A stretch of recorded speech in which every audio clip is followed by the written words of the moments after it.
Greetings and salutations, I'm Zook, your lovable storyteller, bringing you the 11th episode of Exalted 3rd Edition. I'm joined here with Kai, Knave, Sig, and Token.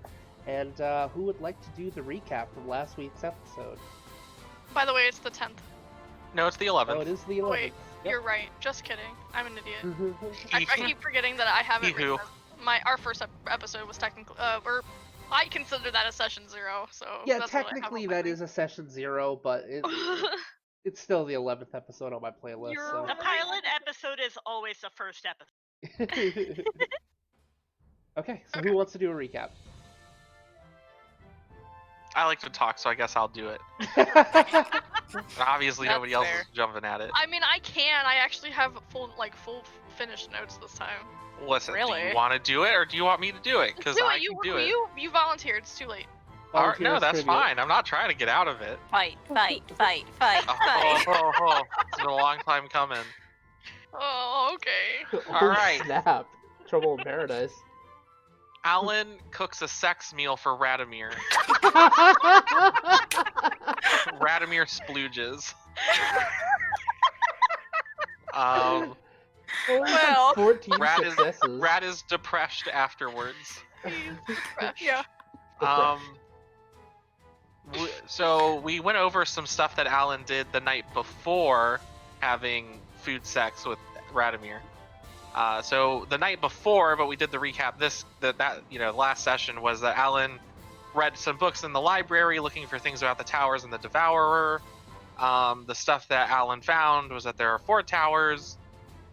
They provide power to the Pyramid of the Sun, located in the center of Rothus, and each tower was an airship port where ships would dock. The warbirds in the northern tower. So Alan goes to talk to our big friendo dinosaur about it. There are goblins around there. They are creatures of chaos. That means there's a wild zone near there, and Alan realizes that that's the wild zone where he got killed at.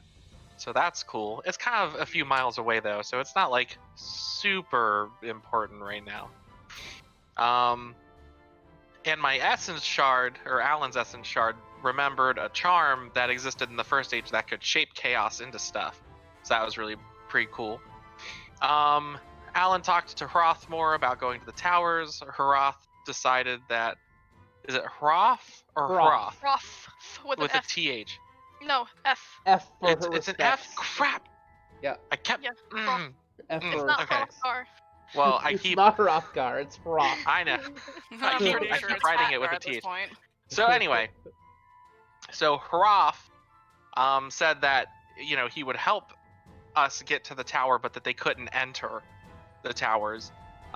He went on to say that the towers are places of power and that Dragon Kings used to rule, but they made a mistake. But Hroth wouldn't say what the mistake was because he's ashamed. So the Exalted became rulers, and the Dragon Kings could not enter the towers because they're places of power and they don't trust the Dragon Kings. Hroth assures me safe passage to the Northern Tower. Okay, I already said that. So Alan goes back to the forge. He gathers everyone at the command table to discuss the plans for what's going on. And that's when Leo, the fucking bitch... No, I'm just kidding. Leo grabbed everyone's attention to tell them about all the stuff with Han Thaw, which is Han Thaw offered Leo a deal. They would give Leo information about Snake Lady in return for a vessel. So Leo brings all that stuff up. Radomir rolled like 20 read intentions checks. There was only 2. That's 20 enough. But I was suspicious. We learned that Han Thaw is the god of Rothus. Its power lies in Rothus itself, which was a guardian spirit that looked over Rothus as a whole. It was a benevolent spirit, and used to be well respected. But Han Thaw is in a bad mind state now because Rothus is in a bad state. So the gods reflect the state of their kind of territory, so to speak, and if people are worshiping them or not. So we kind of came to the conclusion that if we build Rothus back up, then Han Thaw would become, better and kind of heal. So then after that, Alan lays all his plans on the table about how they're going to go to the Northern Tower to get the Warbird and figure some shit out, and then they're going to try to defeat the Devourer of Flesh so that the Dragon Kings can become knowledgeable again and hopefully build Rothis back up. Alan makes lunch for everybody. No more orgasms this time, but everyone. So everyone did get a minor intimacy for Alan's cooking. Yes. Except for Radomir had you got a. a major. Yeah. Mine was a Well, that major. was before. That That- was when that the was Well, sex that's the happened. food because you sex. like double Yeah. legendary on Yeah, Oh, that I was the did. foodgasm. And I specifically said that Radomir probably noticed that Alan didn't put as much effort into this meal as he did the breakfast. So Alan goes to Hroth again. I actually typed it the right way that I think time that's what for we some reason. corrected you. So Alan seeks out Hroth to tell him about the plans. Alan finds Hroth praying and didn't want to interrupt, so he waited about 20 minutes before actually interrupting him. So Yeah. So Alan goes ahead, inquires about Hantha a little bit. And Hroth says Hantha is Rothis. So that's cool. But then so we make the trek to the Northern Tower. We were given a band of 50 Dragon Kings in total. I have all the numbers here, but that's not important. The trip to the tower was uneventful, so we had all those Dragon Kings for nothing. There's a circle marker with a 50-foot radius around the tower that the Dragon Kings don't cross. We were left with a small band. The Northern Tower is pretty beat up. There's an elevator in there, but it's not working. The stairs are built really tall because Dragon Kings are really tall. The East and West Towers, which are intact, will glow at night. And I know that this is the functionality that needs restored. Alan gets to the large hole in the side of the flying tower, which is what these towers are called. The hole is as big as a house. I look into the giant lobby area. The walls are super thick, and they're made out of a special material that's like a black obsidian that's like melted into a similar unbreakable glass type deal. Whatever damaged this tower is really scary. So Alan's a nerd and looks at the elevator to figure out what's going on with it. Alan is too distracted by the elevator to notice any noises, but Whisperer hears sounds and Rad smells dog shit, basically. It smelled like, what did I write down? I don't know why I said they all die, but I did. I said that. They did not all die. What? What do you mean? Oh, I think I They just all skipped. died. I think the combat happened, and then Yeah, that we was had me combat. saying. Well, I just said they all die. There's no context. It just Oh. says they all die. So it says Perish, fool. Whisperer hears sounds. We are not alone. Rad smells something rotting and vulgar. It comes from many locations and is growing stronger. They all die. That's what my Yeah. notes say. Yeah, it was like the smell of moss mixed with like rotting trash. Yeah, it was disgusting. So we climb the giant ass stairs. We get to the second floor and there are vines and crystals are damaged. We go ahead and go to the third level. We keep going up and up and up and up and up, and it takes a while because the stairs are really fucking tall. We finally get to the top of the shattered dome. There's a podium with a giant crystal that's as tall as Kitty on its hind legs, so it's really tall. There are several vehicles, chariots with no horses with the symbol of the sun, but we also see the warbird. And then Alan has a nerdgasm because I didn't actually write that. But the You didn't sketches, actually write that, but it happened. yeah, it did happen.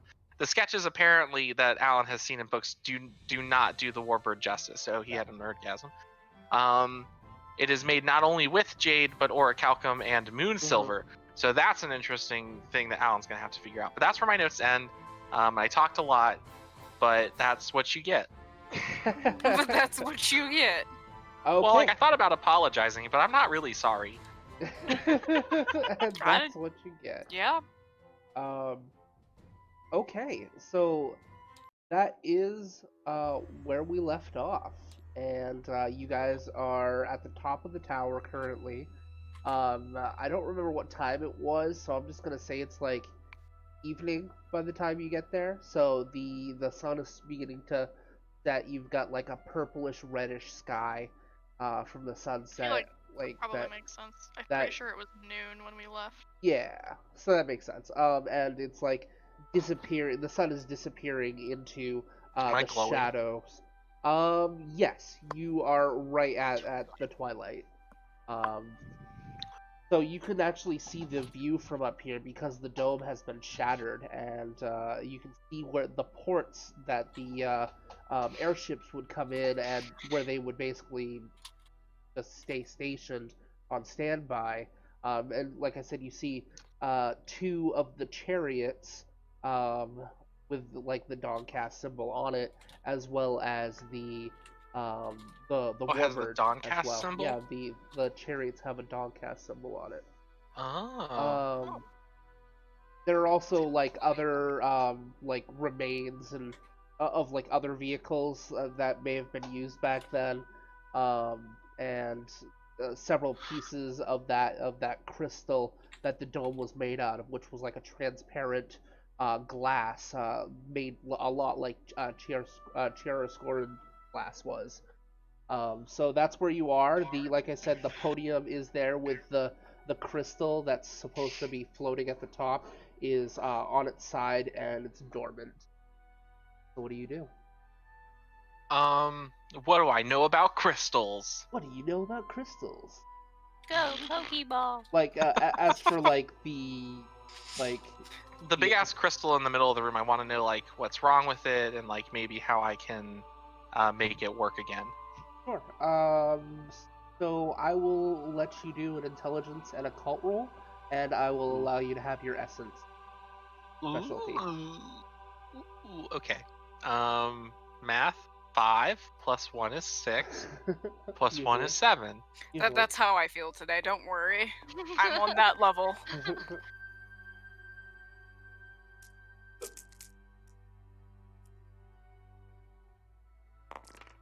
Alright guys, such a huge dice pool. Get ready for this lag. Whoa. 7 dice, It would have guys. been really funny. That if is it kind of actually low lagged. for you, actually. Yeah. Yeah, my occult is like not fantastic. And it's also not a favorite ability. You don't It have was any ve- occult charms either? No. Oh, okay. So you can't even pump specialties, excellency into it. Yeah. I mean, I feel like that kind of makes sense, right? Alan's very practical. The occult person Um, is, Radomir. Yeah. No, it's not. I thought you I'm were. pretty. Not Nope. I entirely. got Oh. 2 successes. Well, no, Whisper's occult isn't very high either. No, I don't think I any of have- us have very high occult. I was gonna be pumping it up next time we had a chance to. Yeah, I train, pumped it up but- to 3. 2 successes.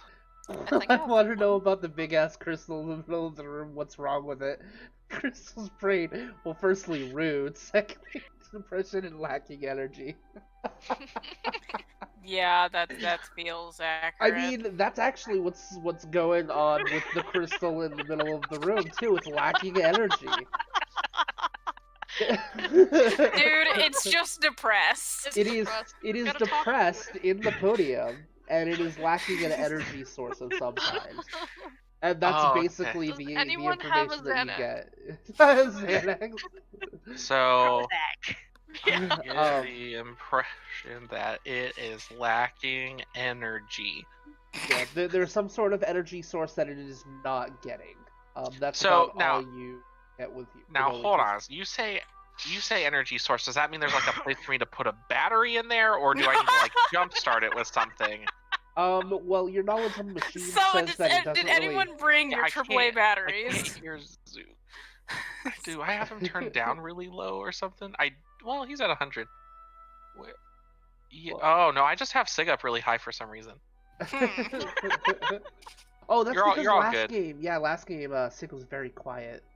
That's 'cause it's Oh. dead. That's fine. I like you better not dead. Okay, so That's nice. the only information that you get with only 2 successes is that yes, it's lacking some sort of energy source, but the way that this crystal works and you see several other crystals that would be on the corner of the podium itself, it would basically feed into it. So it's a self-replenishing essence source. So once it's given whatever energy essence that it's lacking, it feeds into an endless loop, and that energy is able to keep it charged, and it most likely collects light from the sun as well. I see. Now I'm assuming, and I'm gonna ask another question, and feel free to tell me that like I'm not sure or whatever. But like, is there a way for me to figure out how much essence it needs to like kickstart, Not with or 2 is that like kind of successes. wrapped into this roll? Yeah, not with 2 successes, unfortunately. Okay, cool. It needs the juice. Why is there a die right here?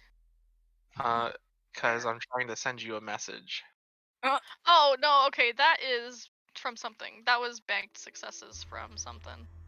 Okay. Alan's gonna like pump some essence into the crystal, just Sure. instinct. He's just not really instinctually, but he's just gonna like gravitate towards the crystal because it is thing, and he's gonna try to like pump some essence. It is thing. So I'm already glowing, so I'm gonna go ahead. I'm gonna pump in 5 peripheral motes into the crystal. Sure. So you focus for a moment.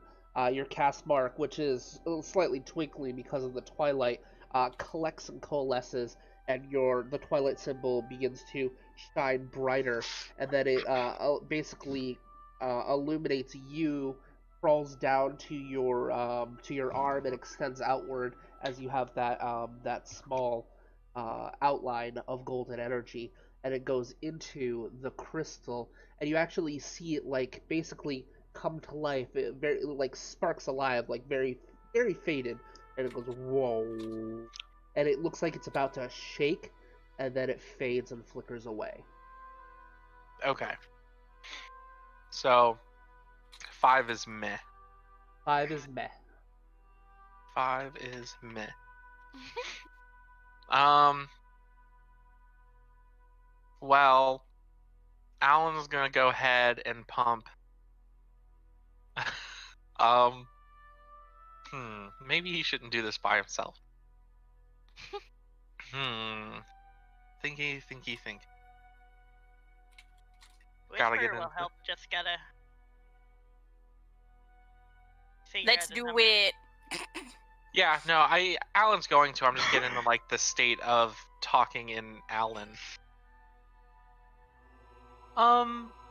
Hey guys, would any of you be willing, if including me, I just need 2 more, to pump some essence into this crystal with me? Because I think that's what we'll need to do to get it activated.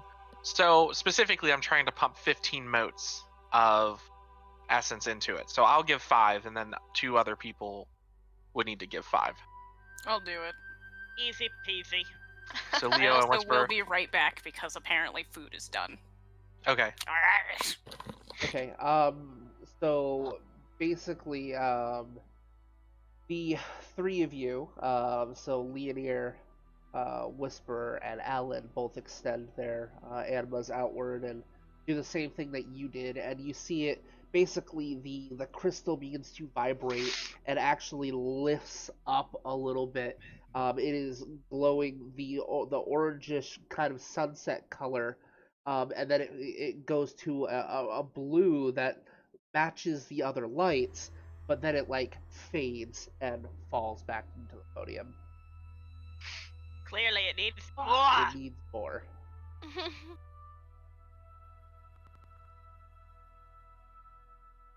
Uh-oh. I can't hear you, Evan. I hear you in the distance, but I can't hear you in chat.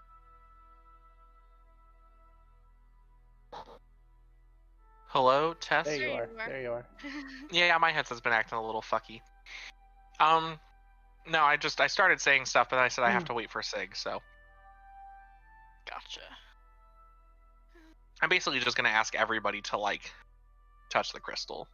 Okay, sorry. I have like spicy chicken now. So just to fill you in, basically, the 15 motes, it caused it to vibrate.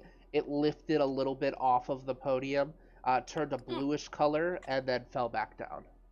Yeah, so we were neat. close-ish. So 15 motes equals did something. Yeah, 15 minutes to something. So now Alan is going to ask each person in the party to give like a 5 mote, a small essence. Would you like me to help with a little more, because I can restore all of my essence within an hour through meditation. Well, I'm I assuming gave it's it kind of 5 one of those motes, things so. where like, since we're not in any like stressful situation, Yeah. we're not like That's really fair. that And 2 concerned with the moats, myself. unless Zook says otherwise. But also, really, why I'm specifying the amount of moats is so that like Zook knows that I'm not just like pumping everything I've got into this crystal and Yeah. like he makes it explode or something. Make sure that you are keeping track of, Okay. because if you guys do spend a lot and hey, something attacks, that would Okay. leave you I a little normally vulnerable. do. So last Yeah. time I spent 5 personal motes. I'll spend 5 peripheral motes this time. So far, Alan, you have spent 10, 10. Yep. I have it marked. and Whisper and Leonir have spent 5. So the next time around, Bella will also pump in 5 motes as well. Basically, her cast Yeah. mark begins to glow the eclipse symbol, and Red also spends 5. personal or peripheral. Personal. Okay, so you will not glow when you do this, No. but you extend out your personal motes up to it. So that's a collective 25. Yeah. Okay, so 25, and you actually see as you all extend your essence forward, the crystal rights itself straight up, and it begins to levitate about a foot off of the podium. The podium itself, like you can hear the gears begin to start working, and it's almost like a gyroscope that surrounds it, and the orangish glow from your auras turns that bluish color again, and it's very faint. It looks like it is working, but it's going to fade soon. Radomir will pump another 10. Okay, basically, Bella will see that you're concentrating on that, and she'll pump in another 10 as well.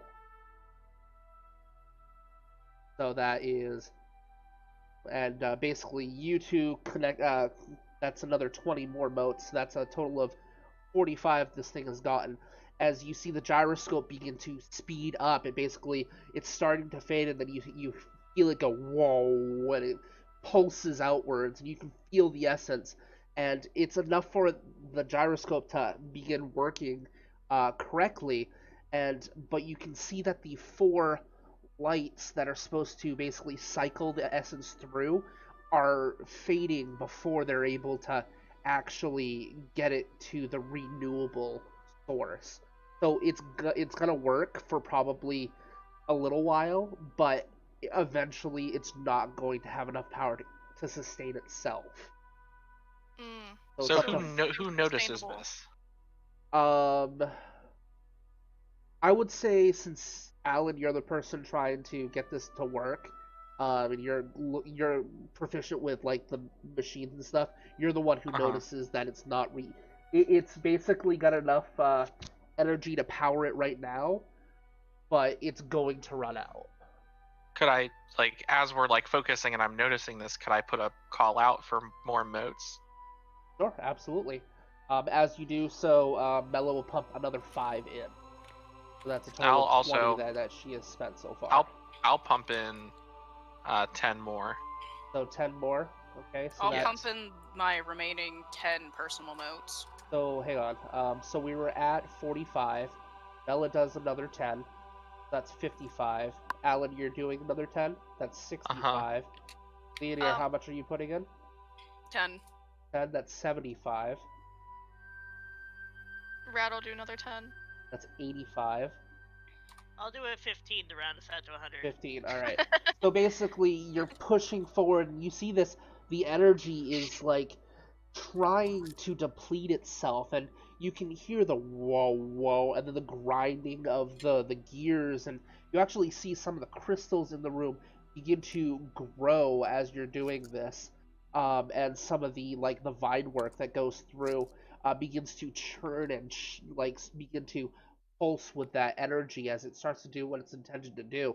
The 4 crystals in the on each corner begin to pulse with light and actually have like a beam that go into the floating crystal in the center as the crystal begins to rotate in the opposite direction of the gyroscope around it, as it begins to basically, there's a moment where it kind of shakes and it's almost like falling, and that's when Whisperer puts in that last 15 notes, bringing to exactly 100, and it pulses to life. There is a kind of almost like a pulse of energy that blasts forward, and it creates a dome that would basically the dome that was there with the glass. It's there, but it's only a bluish sort of aura instead of an actual structure. And you can see, Alan, as you're looking on it, is now sustained. You've given enough energy to it that it is sustained. At this point, how many people are totemic? I would be, but I spent motes to suppress it. You suppressed your aura. Okay. I Ella. not because is she totemic? Ella is totemic. Alan. She doesn't have personal motes. Oh, interesting.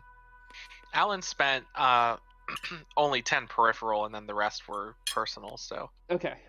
So Leonir only spent 5 peripheral, and then the rest were her personal. Okay. So she's only like twinkling. So And I've only spent 6.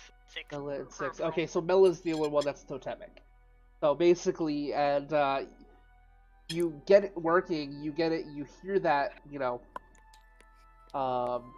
on, just basically it begins to pulse to life, and around you, you hear the grinding of the gears in this tower now working. You see pieces of glass on the ground begin to levitate and fall back into place as the dome literally repairs itself. cool. You can hear the ground shaking below you as you can basically look over the side of the edge, and you can see chunks of rock are beginning to fall into place as the tower itself is beginning to repair itself. Oh. Good. I was wondering how we were gonna fucking do this shit. Neat. You actually see the warbird also basically draw energy from the power source that you just fueled, and it lights up each gem of different jade that has begins to light up that color. There's a prismatic sort of rainbowish aura around it for a moment as it's fully powered, and the chariots also, the symbols of the Dawncast, glow as well. So all of the vehicles seem to also be powered by this energy.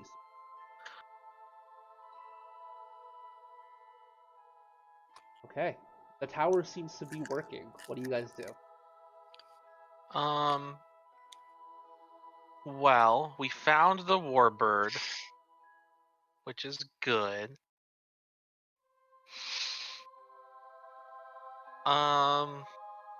Is the elevator working?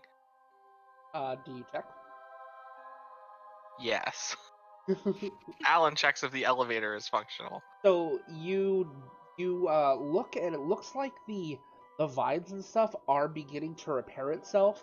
It's going to take a while for the vines to actually grow and reconnect, but given a couple hours, yeah, the elevator will most likely be functional. Cool. So, okay. Alan's gonna start talking. I just gotta think about what to say.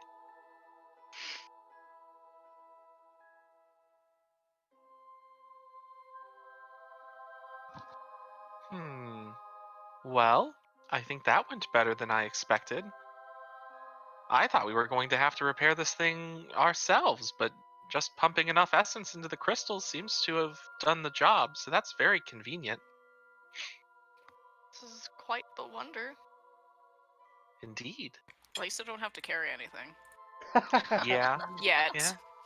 Well, so I actually was putting some thought into it, and now I was originally taking Relza's claim of not touching the warbird, as in I just can't dismantle it, but does Alan know that Relza's like a god of flight? Pretty sure we. I think yes. Did we I think you discuss it? established that. Okay. You didn't Yeah. get all of the information, like what was her name? Because what was the full title? Did anybody write down what the full title? Yeah. Let me Yeah. find it. Digging deeper. Because I don't think anybody said her full title. Her name is. Oh my God, where is it? Here, I'll put it in the Discord. I'm It was losing this.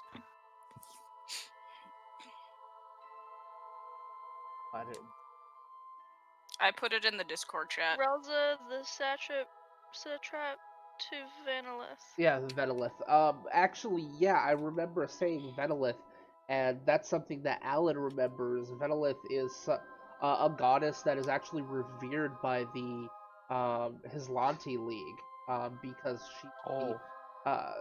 Resla is a satrap of Venilith, and Venilith is the god of artificial light, of artificial flight.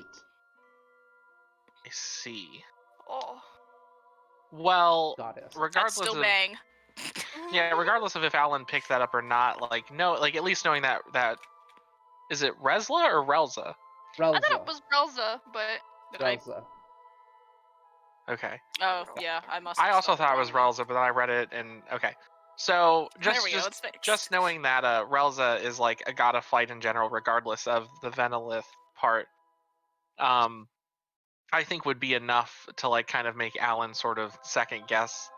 So in general, what he was going to continue to say is, I was actually thinking that we'll leave this here for now,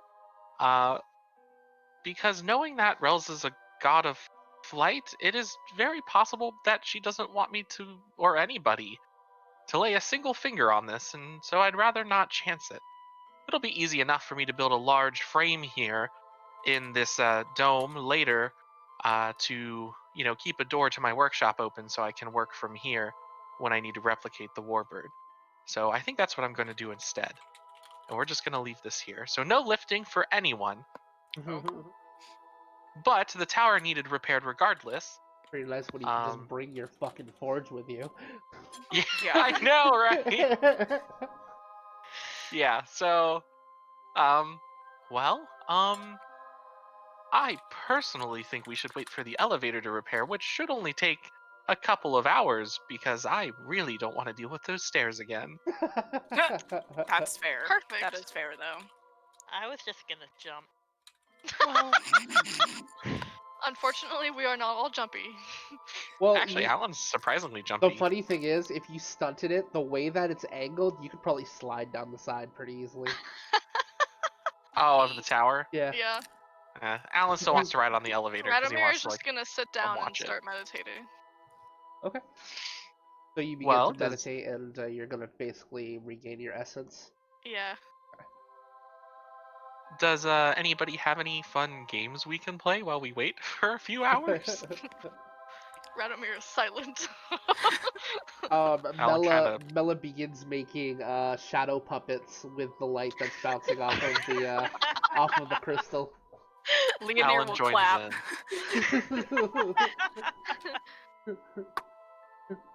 in. She actually, there are points where she like makes an animal, and she looks at like Kitty, and like nods, and as like she's opening the mouth of the animal, you hear Kitty go. Roar. Oh my god. Nice.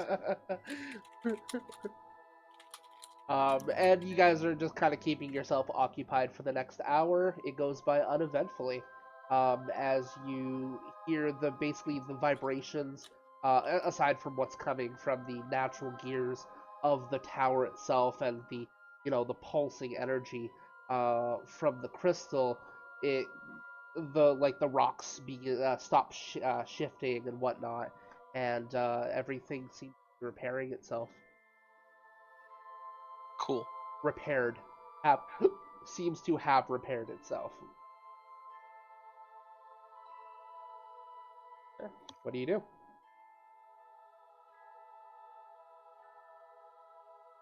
We all die. I mean, that's possible.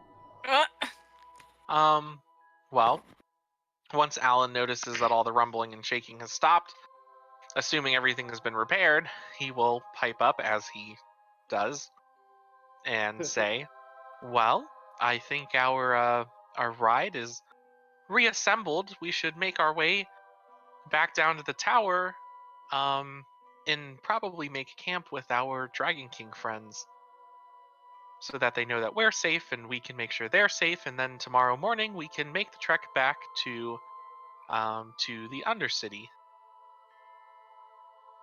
Okay. What do we Neat. plan to do after that? Probably repair the other towers. Good plan. That's fair. Out of character, I didn't realize the rest of them were broken. Well, only the south one is, I think. Yep. Is it The one- south one's like completely desolate, like it's just gone. The other Oh, two, cool. the east and west towers, are fully intact. Oh, okay. Yeah. I remember Yeah. you talking about that now. Well, so I guess Alan would have specified, been like, well, then we'll head to the south, and hopefully the crystal there is intact, or else I don't know how we're going to fix that tower. But we need to try. So that's the plan, is go back out to the Dragon Kings, make sure that they're safe, and camp with them for the night until we can head back. So you get to the basically the circular platform where the elevator is, and there is it's about 3 feet tall. There is a small podium with an orb over it. Oh. Can I poke it? Don't Poke poke it. it. Alan would like Okay. slap your hand away. Okay, so Oh. you're about to poke it, and like Radomir just kind of like, hey, Who? Alan. No, Sorry, Alan. Alan. Did I say Radomir? I might have. No. Oh, You did. okay. Yeah, no, Alan slaps Leo's, like, not harshly, but just kind of like a hey, like, you don't know what that is. She kind of Like, just we makes should- a disappointed aw noise. Aw. I'll let you poke it after we know it's safe. Fine. So Alan goes ahead and kind of inspects it. And I assume that he assumes it's just kind of the control for the elevator. But like I don't want Leo to poke it just the right way to make the elevator just fall. Yeah. That would be Whee! unfortunate. So Alan is going to make sure to carefully inspect the orb to the best of his ability to see how he can make it go down nice and slow. After I have, thoroughly inspecting Ironically, it, you're a pretty sure charm you're that would correct. make sure that I didn't fall to my death. Well, just because you have it doesn't mean it would help everyone That's else. fair. That is so fair. What did you say, Zook? After thoroughly inspecting it, I'm not gonna make you roll. You're pretty confident that Okay. it's just the switch to put it. However, Alright. it does require essence to activate. So Alan, figures out how it works, and he's like, "All right, Leo, it's all yours. Go ahead and poke it. She pokes it. Preferably with a touch of essence." She pokes it with a touch of essence. How much essence are you gonna Spends use? 1 mote. One mote. So you basically touch it, and as you do so, you see it flash to life as you feel the around you, and the elevator begins to descend. And that's when you notice that you are all in a glass sort of tube that is very big. Like I said, this thing accompanies several Dragon Kings side to side, and you begin lowering, and you see that the plants, the overgrown plant life that was in there is actually beginning to wilt and die, and it's beginning to feed into the plant life, the living plants, and technology, the vegetative technology around it, and it seems to be basically going back to the way it should. The structures like the benches, the tables, and everything is beginning to repair. And it's almost like when you're descending, everything's just going back to the way it was in the first stage, and you're seeing basically a flash into the first stage without having one of those like fucking crazy ass memories that leaves you usually with a little bit of vertigo or nausea. It's like you're looking at these at this first stage building completely intact, and it's beautiful to look at. And you keep descending, and you still see like the corpses and stuff from the battle that you guys had, and you actually see what looked like vegetation going around them and pulling into it, basically pulling into the vegetation, and it's using that as sort of an energy source, and it's basically cleaning itself at the same time. Wow. Alan remarks, "Ah, self-cleaning functions. How useful."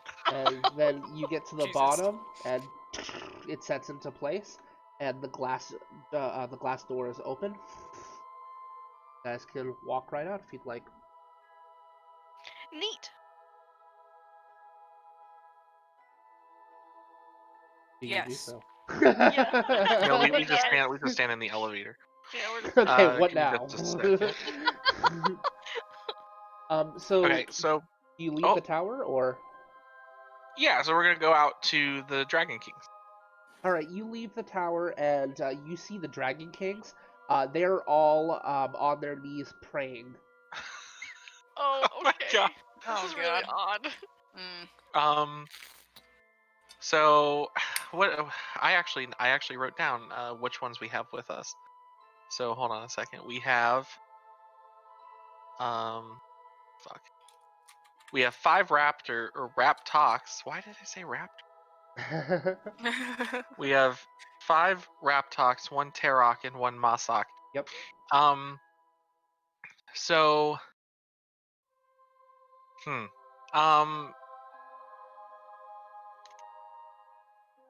during Alan's stay in the Undercity, did he notice other Dragon Kings talking air tongue, or just the Tarok? None of them well, talk.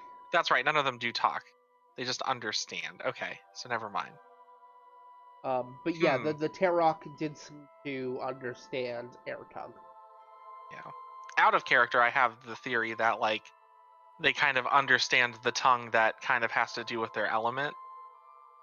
So That's like, something in character you might have as well. you think so? I Let's would count. say that if you came, what's your intelligence in game?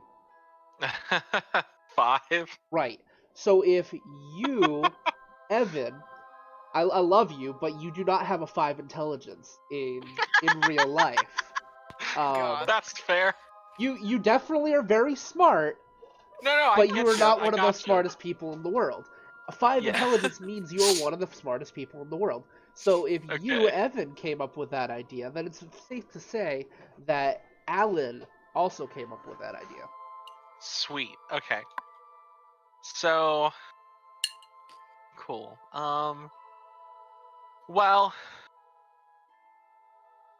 so what we do have 1 Masak, which is, what's the water version? Is it just River Speak? There is yeah, Or is there like a river speak. Okay, so believe- there's River Speak, Wood Tongue, and Air Tongue. I think it's sea tongue. And there's also river is fire common. something. Well, yeah, but we don't care about that. Well, yeah, flame Okay. tongue. Flame tongue. Not right now. So like the Raptox speak Wood Tongue. The Tarox, well, understands. They understand. Yes. Raptox understand Wood Tongue. Tarok understands Air Tongue. Does the Masak understand River Speak or Sea Tongue? Sea tongue. Okay. Yeah. Now, would Alan reasonably like know that those languages, like he doesn't know them, but does he know that all of those languages exist? Yeah, absolutely.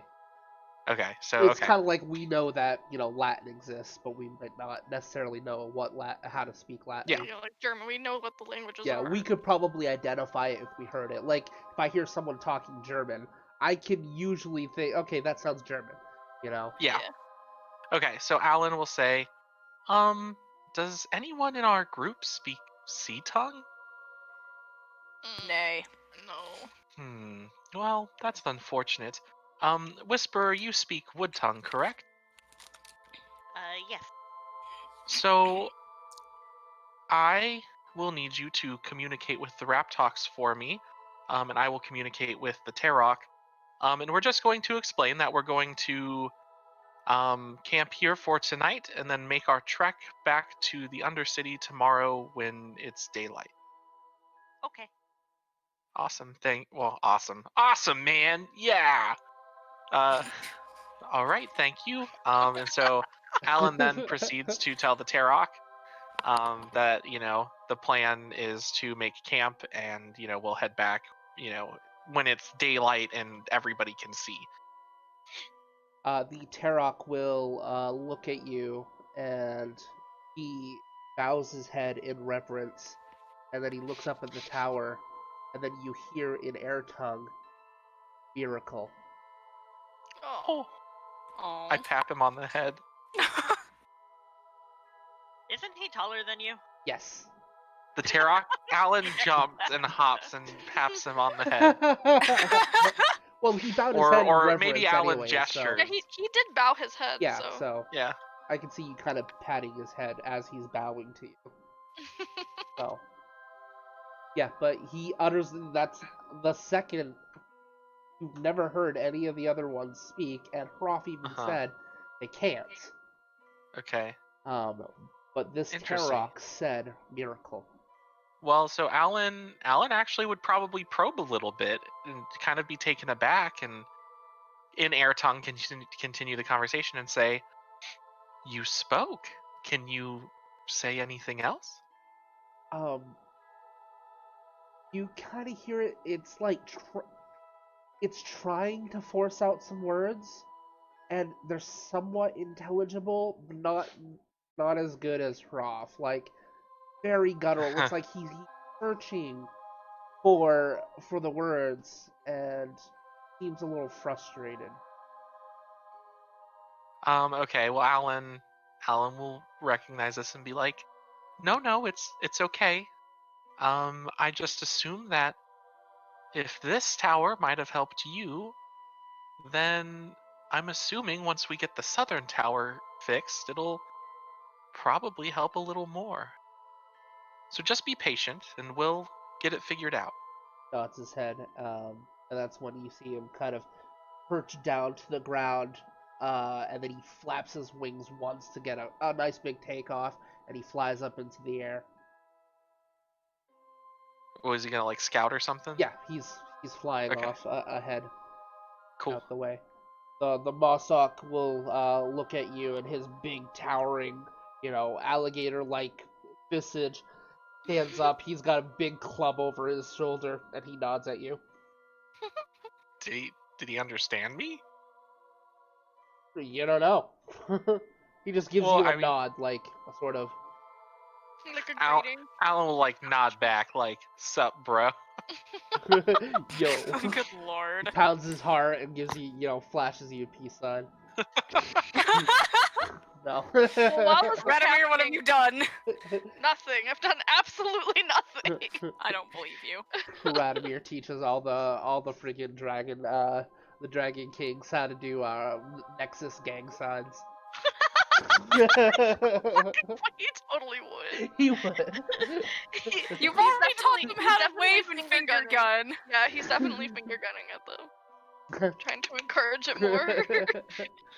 The Raptox will look to whisper as you're kind of conveying the information. They give you a nod, and they will begin to take a few steps forward and look back, like basically they're ready to go when you are. Camp. Yeah, let's set up camp. Okay, so you're gonna set up camp right here, or? Yeah, we were gonna wait until the next day to go back, I thought. Oh, sure. Okay. Well, yeah, because I don't like this idea of traveling at night. Okay. I saw a tiger at one point. Horror. Well, and like the thing is okay, like yeah, the Dragon Kings with us might have like night vision and stuff, but like then we'd basically have to rely on them to face anything that came at us, which like if Snake Lady came back, who also probably has night vision, and we were like traveling, it would be not good. I don't know, I guess Snake Lady could still come back, but I don't know. I don't know what to do. Like, I would love to just be in the tower, but the Dragon Kings can't come into the tower. Right. I mean, Yeah. they can fit inside your forge. Oh fuck! I forgot I had a forge. Even like I just talked about it. Okay, that's what's gonna happen. Wait, hang on. There's a capacity. Yeah. Your forge has a There is. capacity. I think it's equal to your essence. Oh. Times 5? Essence times 5, I think? Well, that'd be 10. Yeah, so they'd be able to fit if No. it's essence Like 2 of them would have to 5. stay out. Oh, right. Because we have 5 Raptox. And there's 5 of us. So yeah, that wouldn't work. Plus Kitty. Yeah, plus Kitty. Yeah, essence times Yeah. 5 occupants. When Gotcha. you level up, the forge Yeah. gets bigger. I mean, Yeah. they can wait outside and protect. They would be honored to protect the forge as you guys slept. All right, fine. I will let them have that honor. I am not one in real life nor in fantasy to deny people the pleasures they seek. And if the Dragon Kings are just elated to guard us while we sleep and they can tell that story to their children and their friends one day, you then so kidding? be it. Yeah, them being seeing witness to the repairing of the Northern Tower. Yeah, okay, yeah. No, I'll have that. That's what'll happen. Okay, so you guys go into the forge. You will rest for the night. Gonna lapse time is the next morning. Whoa, that was fast. Moats! But I have don't feel my rested. moat back. Yeah, do we have our moats back? Yeah, all of your moats return, and you will gain 1 point of willpower back. Unless except for Radomir, if you're No, I'm meditating. sleeping. Are you I'm you're sleeping, actually yeah. sleeping to gain back Yeah, the I need to get a willpower back. Okay. All right, so you are sleeping. So it is the next morning. He So I snores and will- dreams about food. Yeah, Evan's food. He has a wet dream Alan's- to Alan's About food. food, yeah. Oh no. What? Oh, music music switch. change. Okay. Okay, so we walk out of the forge. Is everyone dead? Yes. Yeah. No. Okay, good. You Gosh, walk I was- out. You walk out of the forge, and you see what looks like there was an attack. There are a couple of dead stalkers. It looks like the Raptoks are very used to having to deal with them. However, and none of the Dragon Kings look worse for wear.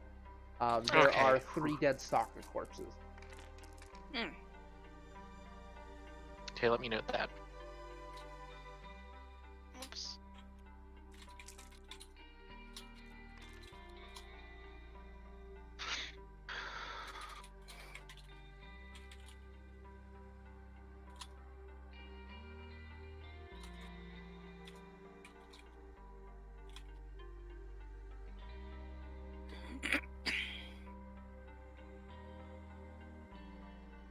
All right. So, Alan, I don't know. Does everybody else like come out of the forge with Alan? Is that kind of the idea? Yeah. Yeah. Okay. Do I regain any lip? What? You Wounds. cut out. Oh. Do I regain any wounds from slip? Yeah, you are fully healed now. Neat. Yep. Okay. So Alan walks out of the forge door and is kind of like doing that stretchy thing, is like walking but has his like hands in the air because he's like stretching them out. He gives a big old yawn and he's like, "Oh, all right. Well, I suppose we should get going. Whisper, could you? I mean, they might understand me at this point, but for good measure, could you make sure the Raptoks know that we're going to head out, and I'll inform the Tarok? Sure. And I still feel sorry for this Mossock. So, Alan will inform the Tarok that we are going to make the trek back to the Undercity. And the Tarek will go to High Holy Speed, and he will tell the rest of them. What? I'm They sorry. can speak high holy speech, but they No, can't sorry. speak anything else? They Question will mark? grunt, and no. Roth. Okay. Roth is the only one who speaks High Holy Speech. I'm sorry. Okay. That was a fuck up on my part. No, they speak in grunts and basically a bestial sort of language. Yeah. And they'll all begin to head out. Sweet. Okay, so cool. where do you guys go? We're heading back to the Undercity. Okay. So we're here and we're trying to go back over this way. Yeah, you get back to the Undercity and it is uneventful. Good. Wow. So here's my theory. that Zook just doesn't want to have to control 5 Raptox and a Terok and a Mossok. Probably. Do you guys want to have me No. control all No, those that's things? fine. All right. No, I don't. But that was my theory. I was like, fuck. I was like, we're gonna start heading back, and no matter what happens, we're gonna get attacked. I was like, hold on a second. What I though. would do is I would make them a battle group. I know, but Oh. even then, well, Yeah. I guess you could make, even though they're, yeah, I guess. Yeah. No, but good. It's uneventful. I'm happy. Yes, it is uneventful. You're most likely you're under the impression just the sheer presence of a group accompanied by a bunch of Dragon Kings is going to steer anyone from attacking. I don't know. Snake Lady, I feel probably would attack whether there were Dragon Well, Kings yeah, or not. Snake Lady isn't here right now though. But I don't know. You never know. She said that she got what she wanted. Well, right, but what if she needs more Leo Soul? Like, you just never know. Is this a bartering game? I don't know. Okay, cool. It's uneventful. Alan will, so I'm assuming either Hroth is gonna come and talk to Al, or like meet the group, and if not, then Alan's gonna go find Hroth. Okay, you find her off. Okay, Alan will speak to the big guy. He turns and looks to you. Well, I just wanted to let you know that we were successful in our journey to the Northern Tower. It was repaired much easier than I thought it was going to be. And we also found the Warbird, but I did decide it would be best to leave it there for the time being, and when the time comes for me to replicate it, I will just journey back to the Northern Tower and set up shop there. We are grateful. Shit. Alan, like, nods. There Um, are many now speaking. See, that was the next thing I was going to ask about, and I feel like you sound a little bit more articulate as well. Memories less muddled. Good. That's good. One of the Teroks said miracle to me after we exited the tower. No. So I had taken note that the restoration of the tower may have helped in your memory debacle. Specifically a debacle. What is I don't know why next move? debacle makes me giggle, but it's just one of those words. What is next move? Well, the east and west towers are fine. So we won't have to go over to those, but the south tower is, well, as far as we know, completely destroyed. So I think after maybe a good day or so of rest, we can probably get back out there and go to the southern tower, and hopefully its core power source is still intact, so it can be repaired in a similar way that the northern tower was. How do we assist?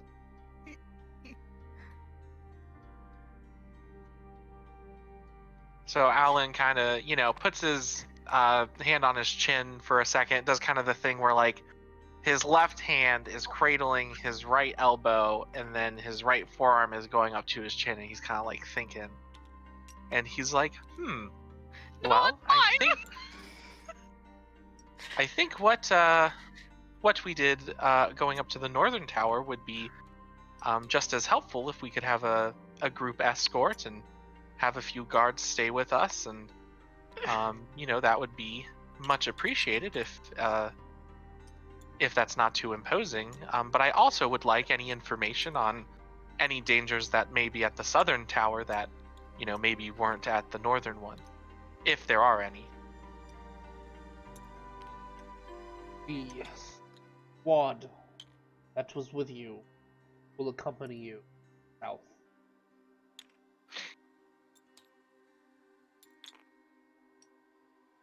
Splendid. Splendid. What is everybody else doing? Are you guys just kind of waiting? Yeah, pretty much. Alan is the talky one. Leonir is not. If she's going to talk, it's gonna be with her fists. Radomir has nobody to talk to except the group. Because he is still depresso. I mean, yeah, that too. Whisper, you hear something echo in your mind Uh-oh. as you hear the voice of a familiar sounding voice. Another is near. What? So Whisper is just going to perk right up and look around like. Does it do like the ear perk thing and like they're like twisting to like Yes. listen for noises? Yes. Do I notice like, this? Even out loud, Whisper is going to be like another what? Okay, Radomir is paying attention now. Yep.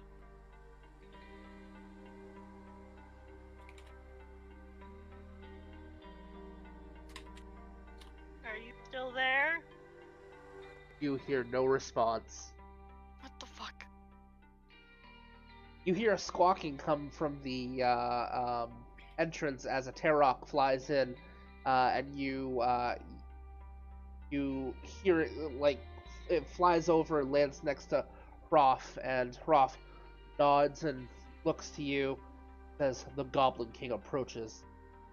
Oh no. Oh, Lord.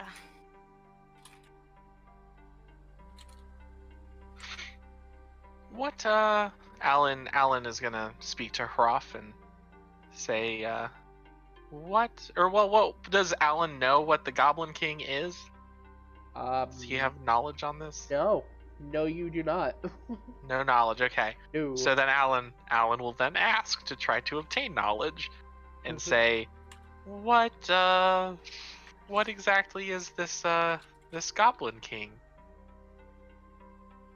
Servant of Devourer.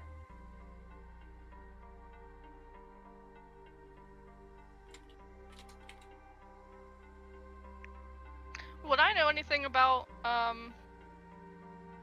wild corrupted creatures? Do you have a specialty? No. What is your occult? 3.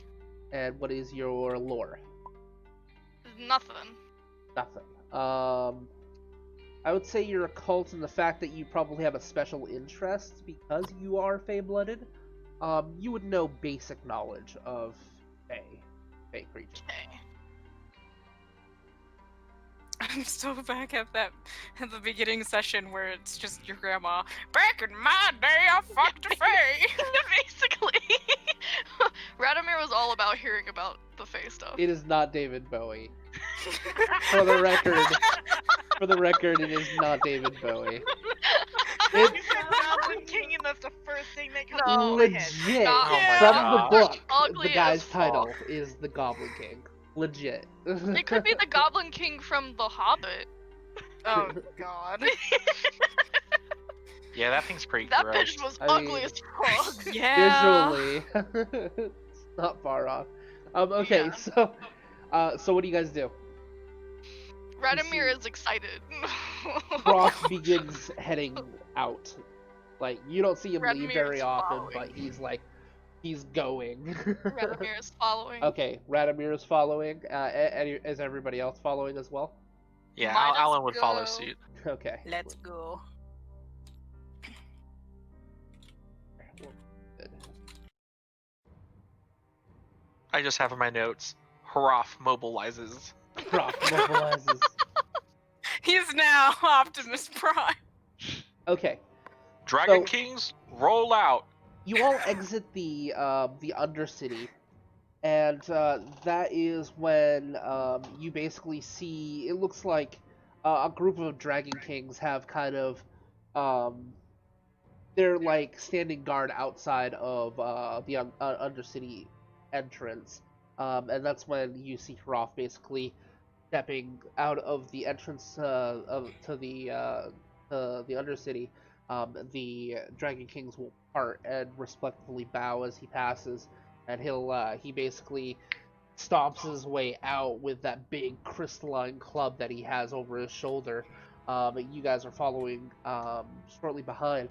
A little further away ahead, where the Pyramid of the Sun is, you see a large hulking figure who seems to have like kind of an elongated head, very hunched over, very like stocky, muscular, large man, and he's got an even larger sword over his shoulder.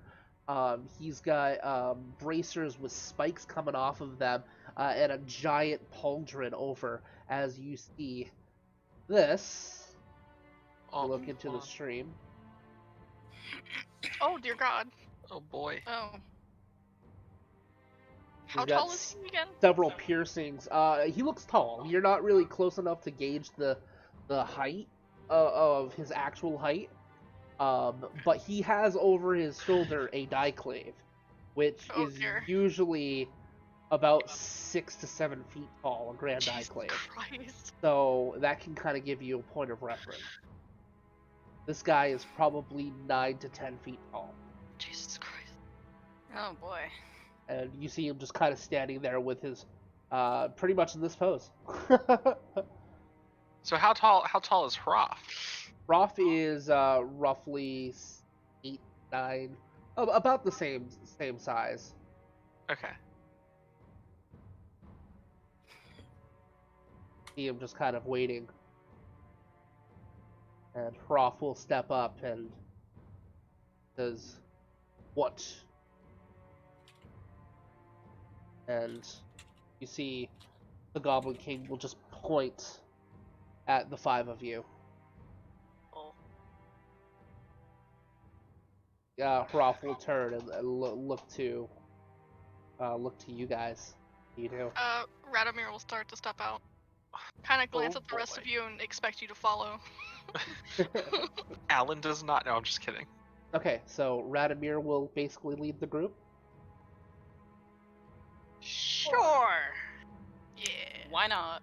Okay, the 5 of you approach, and you hear this hulking figure with this deep guttural voice, and you just hear him say, "Alone."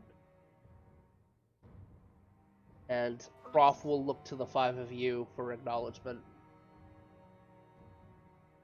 Alan shrugs and says, "I Can guess." I do a read intentions? Sure. Oh, we'll let that happen first.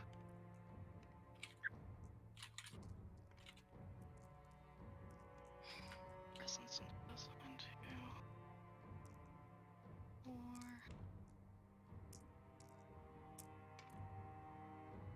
My guess is its intention is to kill us. It's very possible.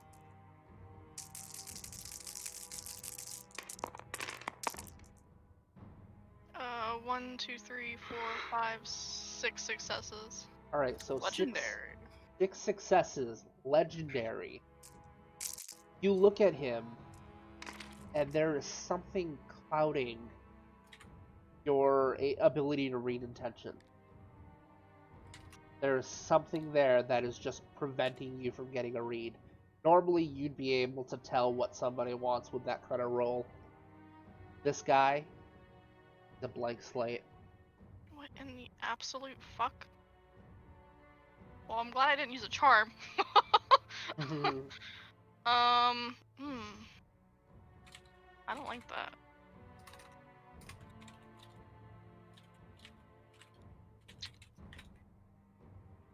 It's probably the devourer of flesh. So he said alone. Does he want us to follow him, or does he want the rest to leave? With your 6 successes, you're getting the idea that he wants to speak to the 5 of you alone. So either will work. Either you 5 go with him, or the Dragon Kings fuck off. Okay. Radomir will turn to look. Is it just Hroth that's out with us, or are there others? Hroth, and there are like 6 or 7 other Dragon Kings out. Okay. Radomir will kind of look back and inspect them all, and then look at Alan and say they can leave, but we'll stay right here. Okay, so now Alan turns around to Hroth and shrugs and says, I guess.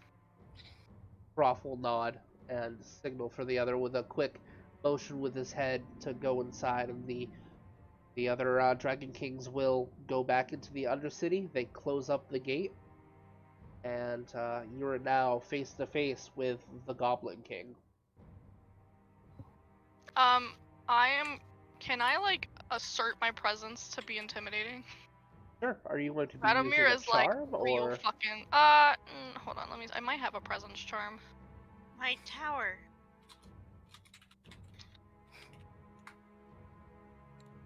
Mm.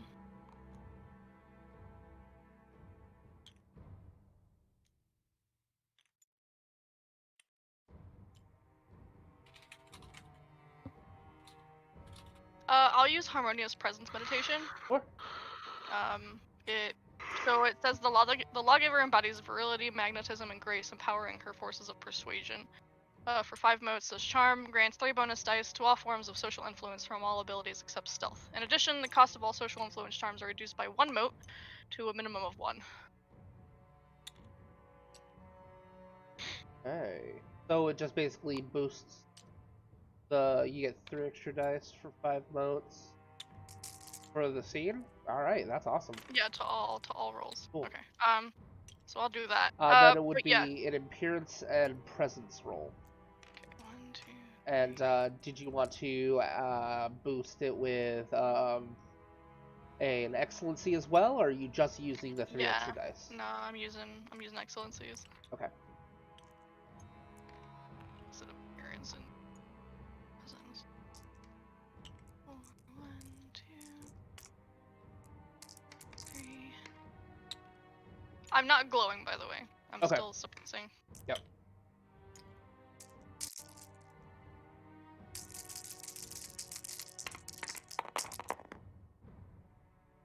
2, 4, 5, 6, 7 successes. 7 successes. Okay. The It's a air couple about Radomir is a side that you haven't seen of Radomir before. Radomir's getting feral. It's like Surprising, none of us. it's like if a black widow reared up like it was about to strike. It's terrifying, and if it worked, But it he may still have. seems. It's like a terrifying Yeah. grace. And that's why I use the spider as the analogy. That's fair. I Yeah. figured spider would kind of get that point across as well. So the Goblin King, as far as you know, he could be being affected by this presence, but because your intentions is being blocked, you can't tell. So Interesting. he's basically waiting for you. Speak. Why do you want to speak to us? You've repaired the northern tower. Why? Why not? This is not your city. I beg to differ. Who are you that you claim rights on the city? Let's just say the previous owners from a long, long time ago. State your name. Radomir will look to Alan expectantly.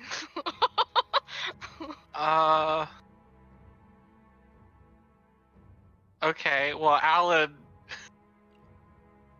is gonna say that he is. Hold on a second.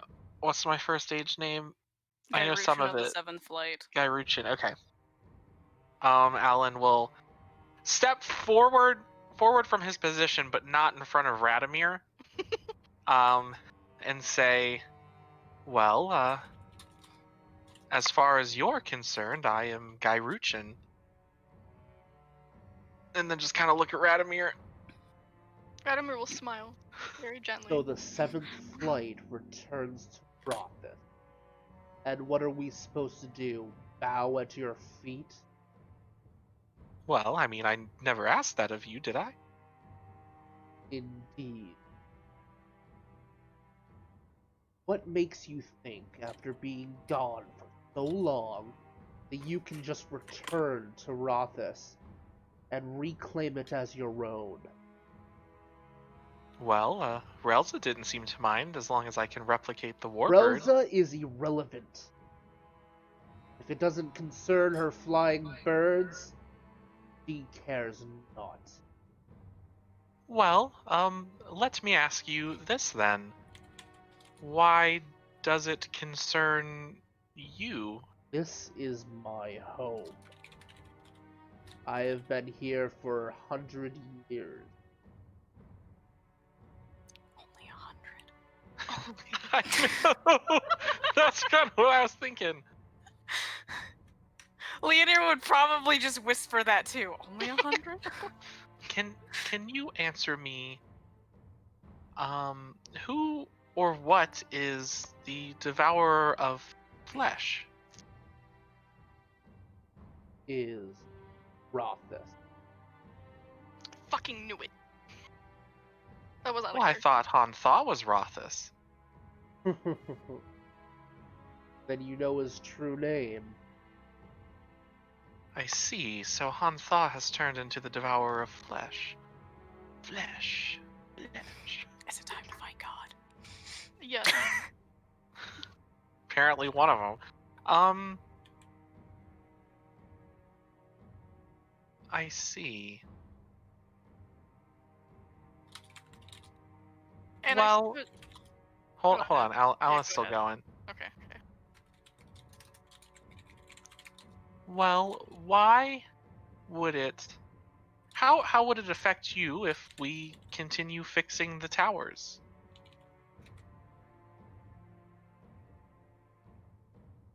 Why do you speak, but this one ruffles his feathers? Who, Radomir? Yes. It kind of like gestures to Radomir. Because Radomir he's be a pretty honest- bird. What'd you say?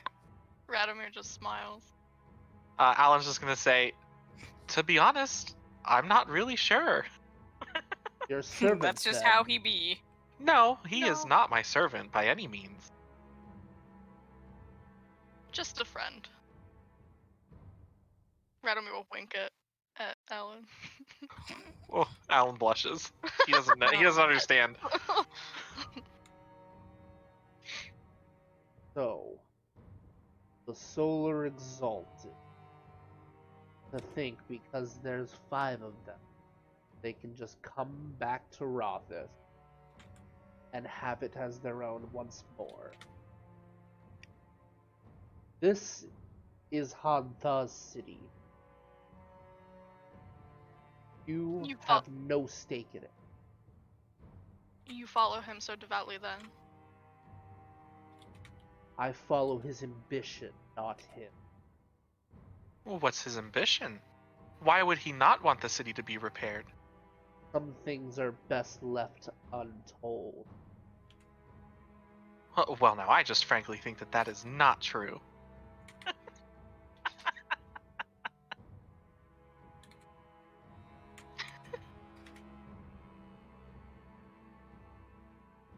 I'm having questions, but I can't ask them right now. Why? What kind of questions? Questions for Whisper. They can come later. Oh. Well, Question for me. Yeah. I am in no way trying to hide what it is I'm doing. I have various vested interests hold on a second, let me recalculate my sentence. It left me. Goodbye, sentence. Recalculating. Please Little- wait as little Alan loading bar. reboots. You hear the fucking Mac OS like boot up noise. Oh god! I hate it. Well, I'm not trying to hide anything that I'm doing. I have a vested interest in trying to repair the city, as I am doing with my friends. And I mean, if you have a problem with that and refuse to tell us why exactly that is, well, then we're going to keep doing what we're doing. And what is your reason for repairing the city? Just come in, repair it, and leave, or do you plan on staying? Well, that is a good question, and I'd have to say one that I haven't thought through 100%.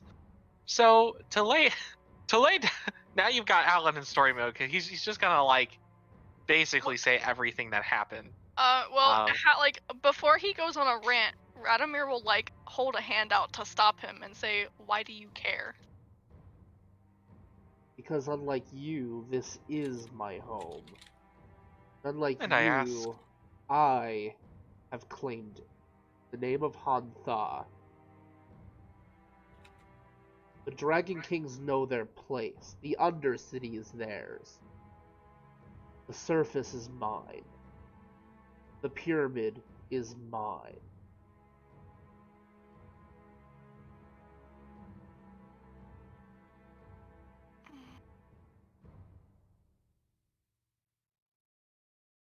I feel like Leonir is vibrating because that's what she's doing in the back of my head because she just wants to punch this man.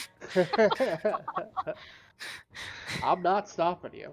I mean, that's fair. Alan's kind of getting to the point of like, this conversation's pretty useless, and like, this man's not answering any of our questions. Like, Maybe really? You're not asking the right ones. I'm trying, man. Remember, I'm just Evan. I don't have an intelligence of 5. Yes. How about this? Can I roll to ask him the right questions? The read intentions doesn't work. Yeah, I mean, it that's has to be read true. intention. That's true. Does anybody God else damn it! I have just had any a brain questions fart. for me? Fuck. What if I told you we weren't here to kick anybody out? Well, I mean, that might not entirely be true. Radomir looks at you like, why would you fucking say that? Well, and Alan's gonna keep going. Well, because, I mean, the Dragon Kings don't have their perfect reincarnation. It's messing with their memories, and I have full intention of trying to repair the city to help them. Now, I'm not trying necessarily to kick anybody out, but obviously this, Alan kind of looks at the Goblin King and then looks back at Radomir and then kind of pains out the word gentleman, seems to have an issue with us repairing the city and refuses to really tell us why. I never said that I assuming- had an issue with you repairing. There are just places that you need to stay out of. Feel Why? free to repair the towers. Do you know what happens when the towers are repaired? Well, I believe Haraf Talk Null said that the pyramid would open, would it not? Correct. And that is a place that you stay out of. Well, if we're being open, let me run this by you real quick. To my understanding, it is the devourer of flesh that is blocking the perfect reincarnation of the Dragon Kings. Is this correct or not? He looks at you and squints, and it almost looks like someone is talking to him. His head kind of tilts to the ground slightly, and he looks back. In a matter of speaking, perhaps not intentional. I see. Well, I mean, if there is a peaceful solution to repairing the city and allowing the Dragon Kings to... Hold on, let me think about this before I just start talking. That was Evan speak. We can ignore that. That was Evan speak. It's a different language. Yeah, because Evan didn't fully think through how the really intelligent and smart Alan would actually approach this. So give me a second. In the meantime,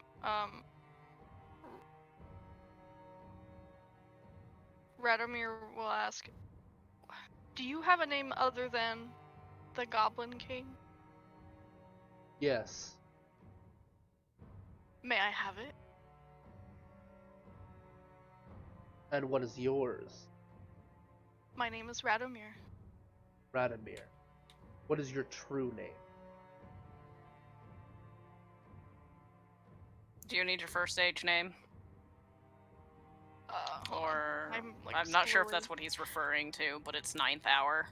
13th. The 13th hour. 13th hour. Yeah. Sorry. Yeah, he'll say the 13th hour. A night cast. And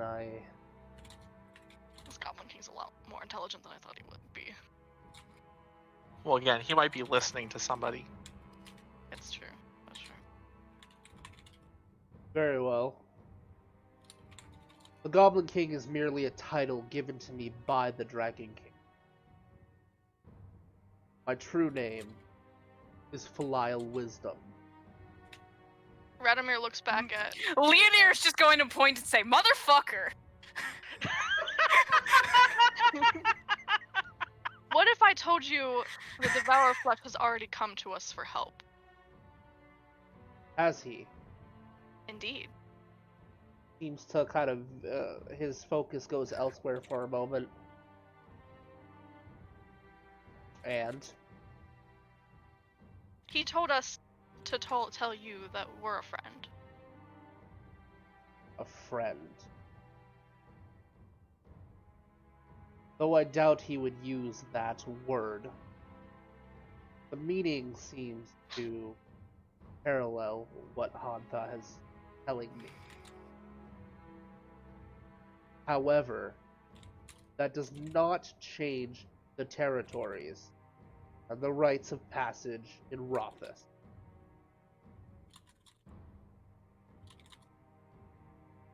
Can you explain to me then why the territories are so? Is there a reason that the Dragon Kings aren't trusted as they used to be?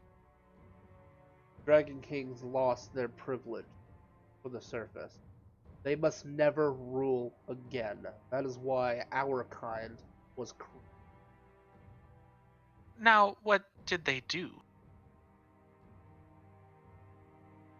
To be thinking for a moment like he's hearing something.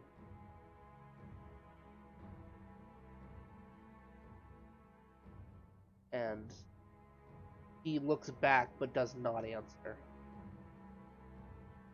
So you're just a puppet then. I am no puppet. Radomir You smiles. hit a chord. You hit a chord. You don't seem to be speaking freely, though. Hantha is a guide. Are you sure? It seems he gives you your words. See him kind of hold his head for a moment. Stop this.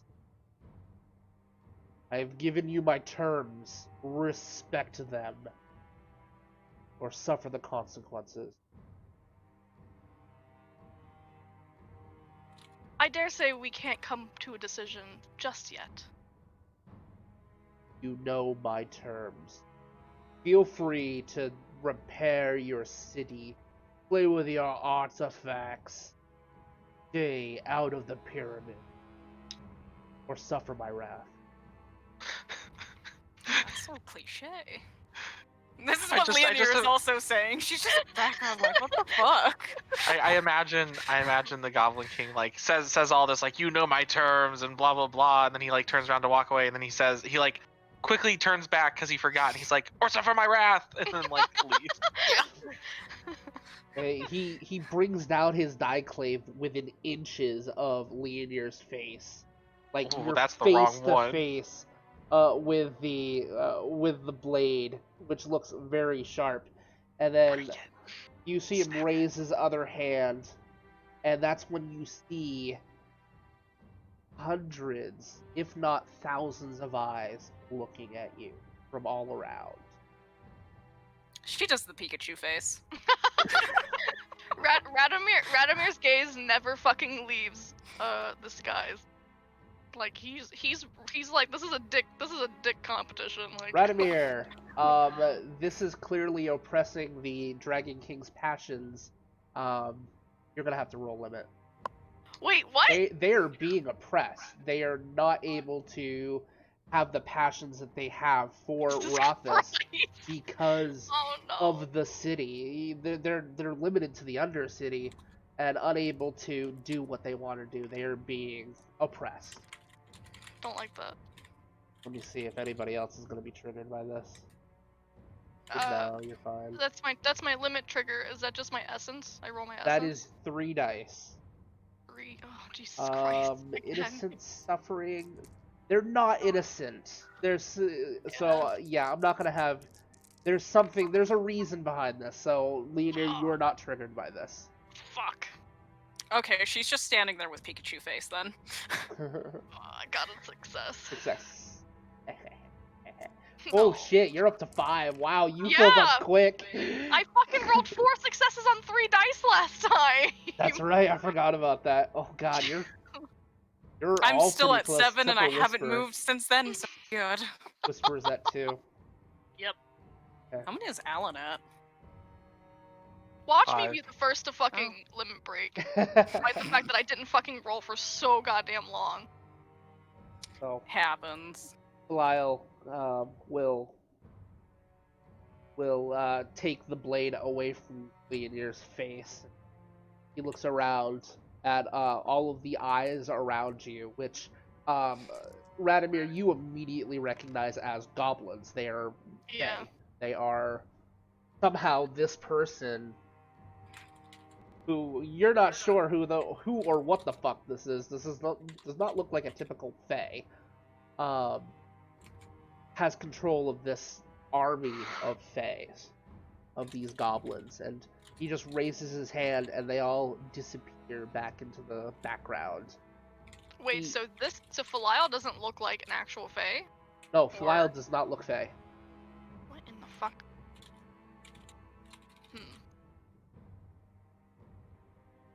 And he will turn his back to you. A sign of either confidence or like sort of a challenge almost. And he will walk off and you see him turn and head into the pyramid. Leonir is just like, bye, bitch. Ellen She's has some goofy. conversations to have. Radomir's got nails digging into his palms.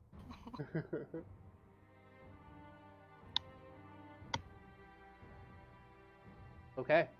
He leaves. What do you guys do? You still have that feeling you're being watched.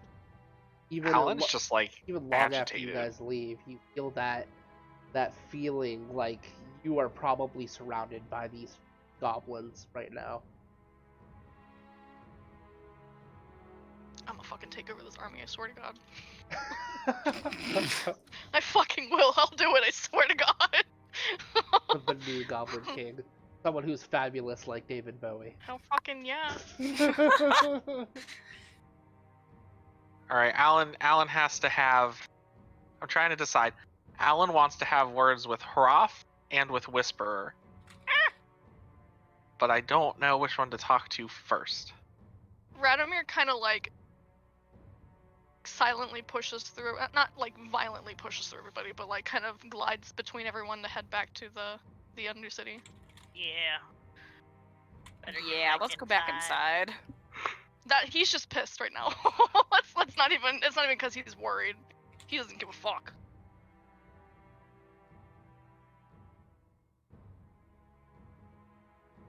Okay, so Radomir heads back inside. And we follow. All right, so you all head back into the Undercity. Yes. So the gates are closed. So you give it a knock. You see, there is a Tarok, a set of Tarok eyes looking out like a window, and signals for the doors to open. The gates rise. You all enter the Undercity. Okay, so Alan. Okay, I know what's gonna happen. I have formulated my plans. Radomir also has a question. For who? Whisper. Oh, well. Alan is just going to pipe up and say, Whisperer, would we be able to have a discussion, or I guess I want to ask you some questions, if that's okay.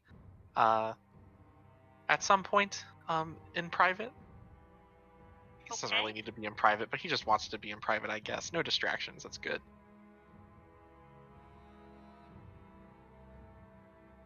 Does Okay. okay.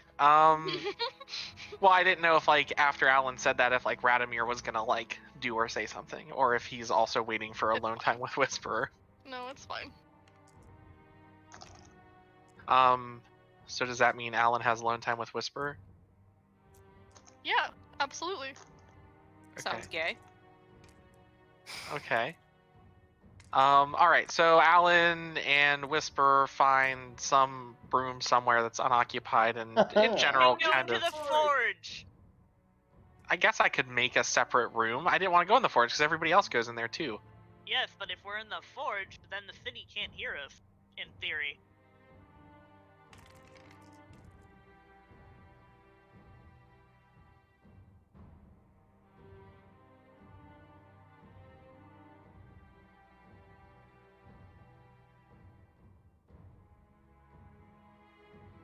Okay, what do you guys do? There's a lot of silence. Hello? Did my sound cut it out, or did everybody else's?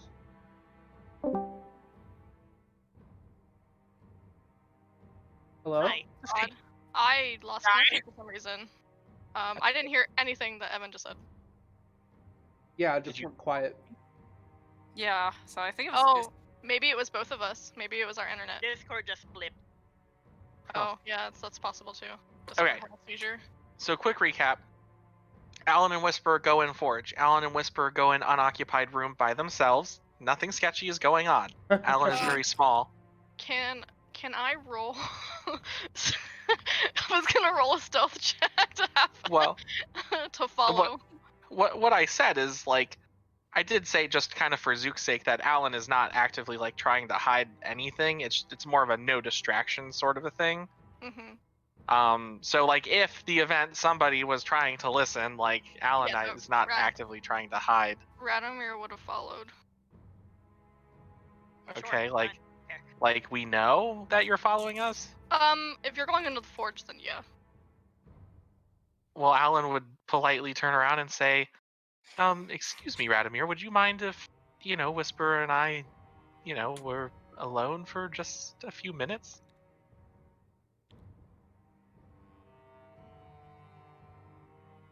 Sure.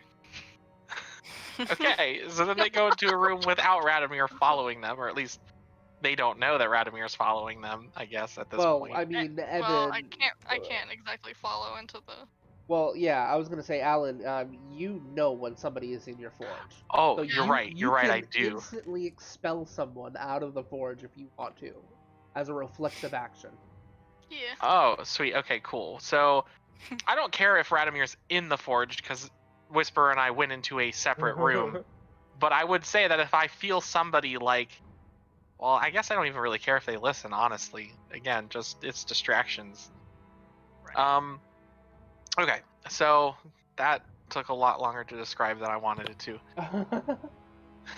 So, Radomir Al- doesn't know that though, so he's not going to follow. He just thinks that they want alone time. Okay. For his So face, Alan, Pikachu face. what did you say? Whisperer has the Pikachu face? Yeah. Whisper now has the Pikachu face. They've got the ears too. Oh. So Alan will begin and just start off. I just wanted to ask you some questions about Han Thaw and gods and spirits and all that, since you seem rather knowledgeable about it all. I'm relatively confused, actually, that we knew that Han Thaw might be in a bad mind state, but to know that Han Thaw is the devourer of flesh that we were targeting originally, like, I feel like that sort of throws a wrench in our plans. I don't want to necessarily act against the city if I have to. I'm very confused and conflicted and want to know how we might be able to fix the city and reinstate the Dragon Kings to their former glory, I guess, after I talk to them and we see what's going on, but without killing or harming or, otherwise, hurting Rothus in the process.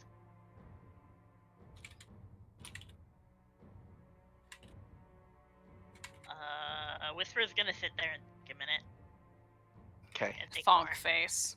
Thonk face. Is there a Pikachu thonk face?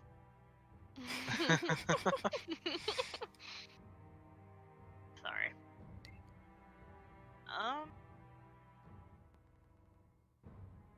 And if you need to ask me anything, feel free. Right. I was about to ask, would Whisper know what would happen if they did go against the god of the city, or what would happen in general? Like, If a god is in what regards? Like, what would happen? As in, what would happen to you guys? What would happen to the city? What would happen to the god? What do you mean? specifically to the god in the city. Okay, so what would happen if you guys repaired the city? Repaired the city, or for some reason tried to destroy the Devourer of Flesh, because that was the original plan Right. that Alan had, was to destroy the Devourer of Flesh and free the Dragon King. Well, if what Filial Wisdom is saying is true, and the Devourer of Flesh is Hantha, I'm gonna have you roll an intelligence and occult. I will allow you to have Who's That God specialty. Who's that Who's that? Who's deity? that Who's god? that deity? I love that. That's It's fantastic. Hantha! That's a lore specialty. I'll let you use lore then if you want to use lore instead. Okay. Whichever one's better for you. Who's that deity?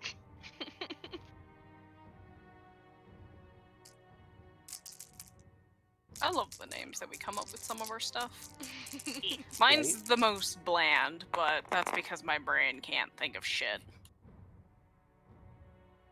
Okay, so 3 successes. God damn it! Why didn't you land on the So 10? you're looking for information on what would happen to the deity if you repaired it? What? Remind me what you were looking for again.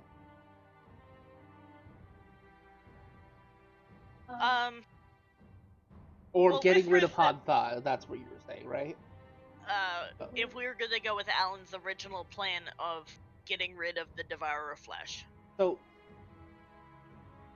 if Hantha is the devourer of flesh, like Filial Wisdom said, or at least believes, and you killed Hantha, first of all, how do you kill a god? Second of all, if you did kill a god, would another god either take its place, or would the concept be changed? Would the city of Rothus change itself? So, really, it depends on how it's killed, if you can kill it, or if you can. Right.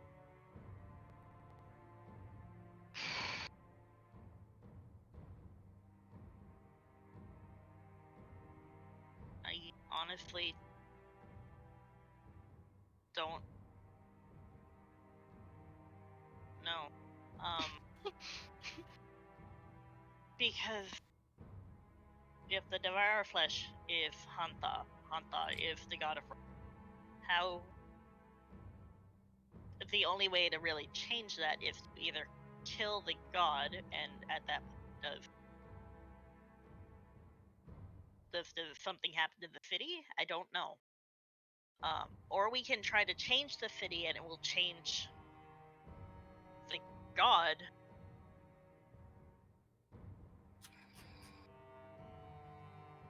Is that what Whisper is saying to Alan? Yes. Okay, so Alan kind of does the thinky thing and kind of like taps his finger on his cheek a couple of times and is like, so we sort of brought that up a little bit the last time we talked about it. We did talk about repairing the city might, help quote-unquote, repair Han Thaw. And I'm fine with us sticking with that for now, but, part of my plan of fixing the city was defeating the Devourer of Flesh, but I guess it seems that might not be part of the solution after all. But we should still stick with repairing the southern tower, and I guess we can see how that changes things and maybe reconvene after that. Also, Whisper, with that role that you had, if it, you kind of connect the dots that Lyle Wisdom showed up right after you guys repaired the northern city. So, did something already happen to Hantha? Did you change him? Did you maybe upset Hantha?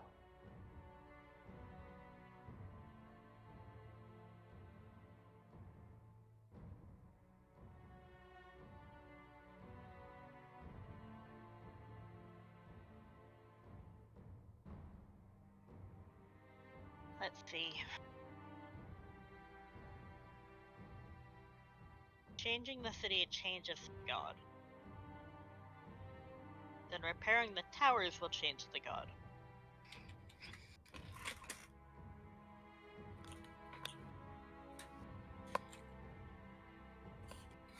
And oh, there's an Oscar puppy under my feet.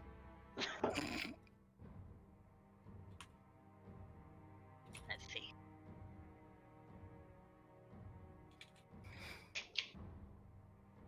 He seemed very angry. Angry at us, yes. So I can't help but wonder if already done something that he doesn't like. But the only thing we've done is repaired the tower. But he said he didn't care if we repaired the tower.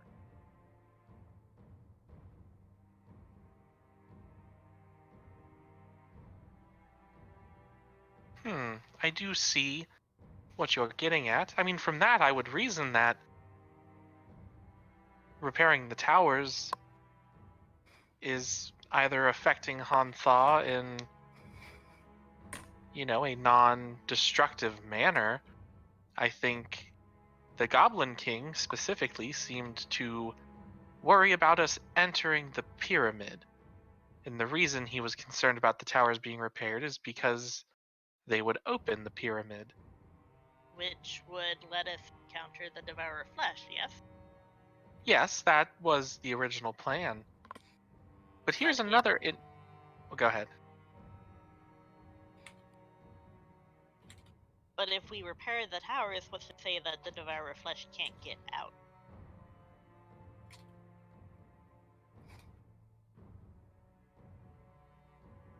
Well, I mean, maybe it could. But here's another train of thought. We know that Leonir talked to Han Thaw, correct? Yeah. And that Han Thaw was interested for some vessel to leave the city. Uh-huh.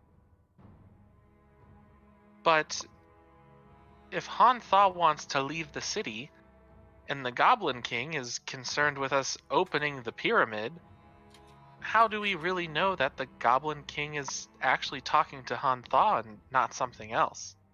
Because their motives seem misaligned.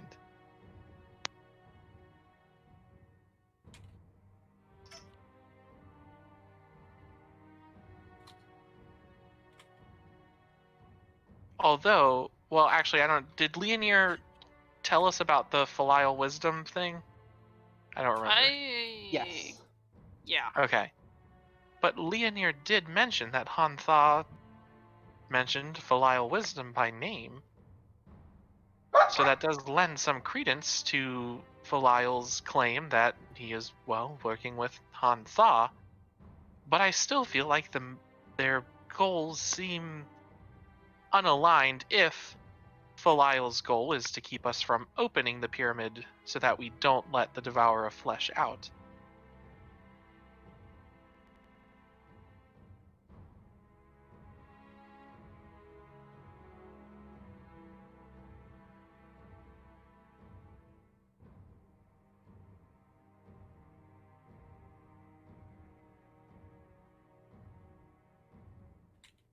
Sorry, puppies are starting to go out to the toys. Hang on a second. Dive bomb the squeaky toys. Quick, while the parents are distracted. This is why I wish Radomir was here.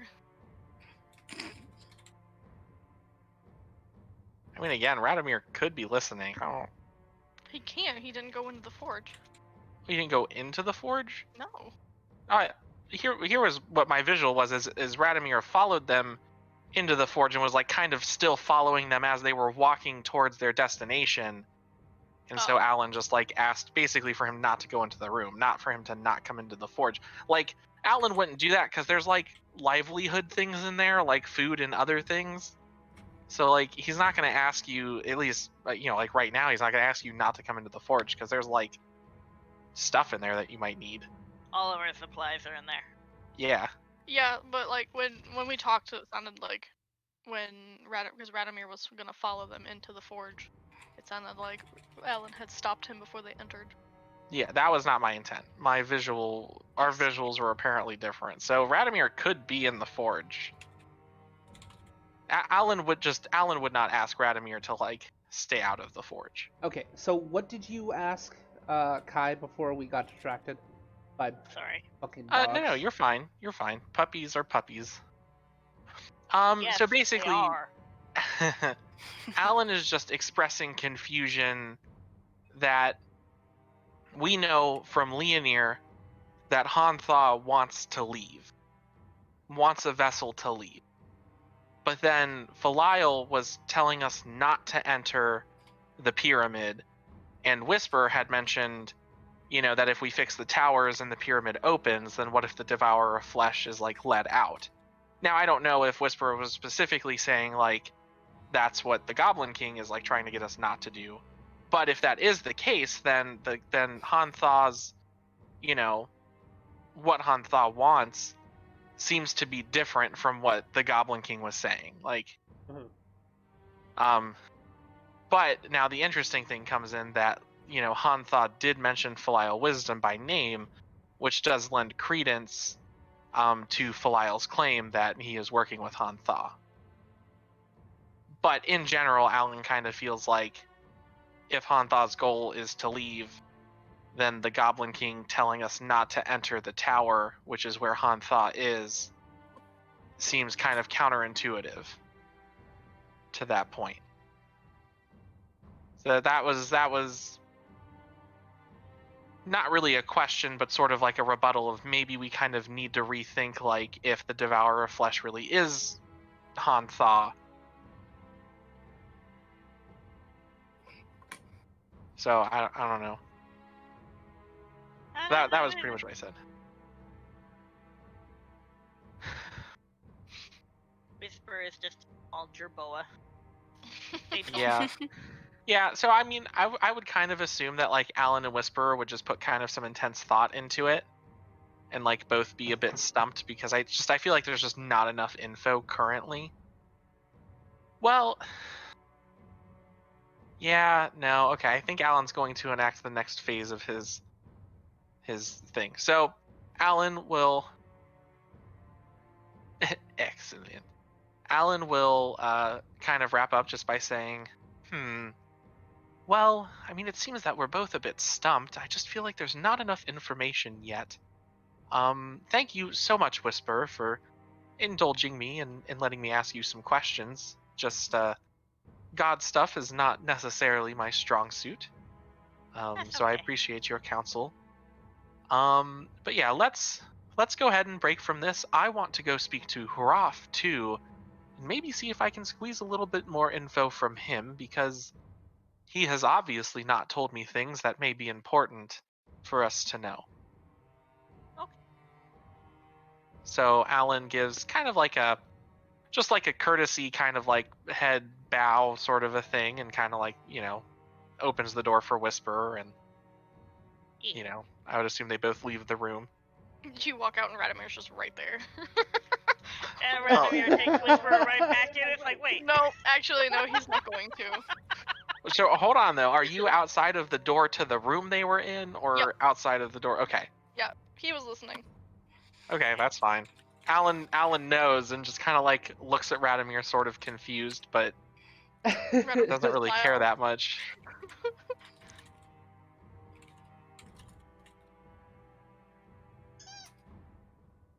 Why? I wanted to Why give him what? the one that's like Oh. doesn't squeak. It's one of the green ones that's broken. All right, some other people do some other stuff for a little bit. Please. Not that I don't Okay. love the roleplay, but I want to make sure everybody has time to shine. Radomir Yeah, will I need to get be- some juice. So What time of day is it at this point? I would say, let's see, it's next day you guys came back. We'll say like 2 in the afternoon. Okay. Radomir will go outside, like, to the surface, and Okay. just kind of hang out for a little bit, like, near the entrance to the Undercity. Does it still feel like he's being watched? It like as soon as you go outside, does it feel like you're being watched? Yeah, like, I'll hang out for a little while and see if, like, there's, any weird sense. Go ahead and make a perception and awareness roll. Okay.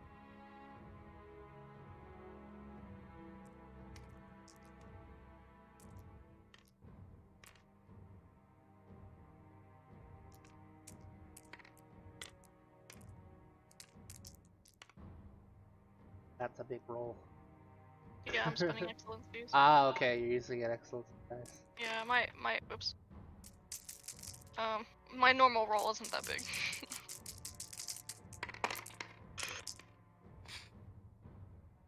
4, 5, 6, 7, 8 successes. Wow. Okay. Yes. In fact, you actually see in the shadows, there are figures darting back and forth, changing locations and whatnot. This is the same feeling that I got before while the Yes. Goblin King was here. Okay. Alright. Oh shit, that's not what I wanted. Okay, well then what Radomir wants to do can't happen until nighttime. Okay. What is everybody else doing in the meantime?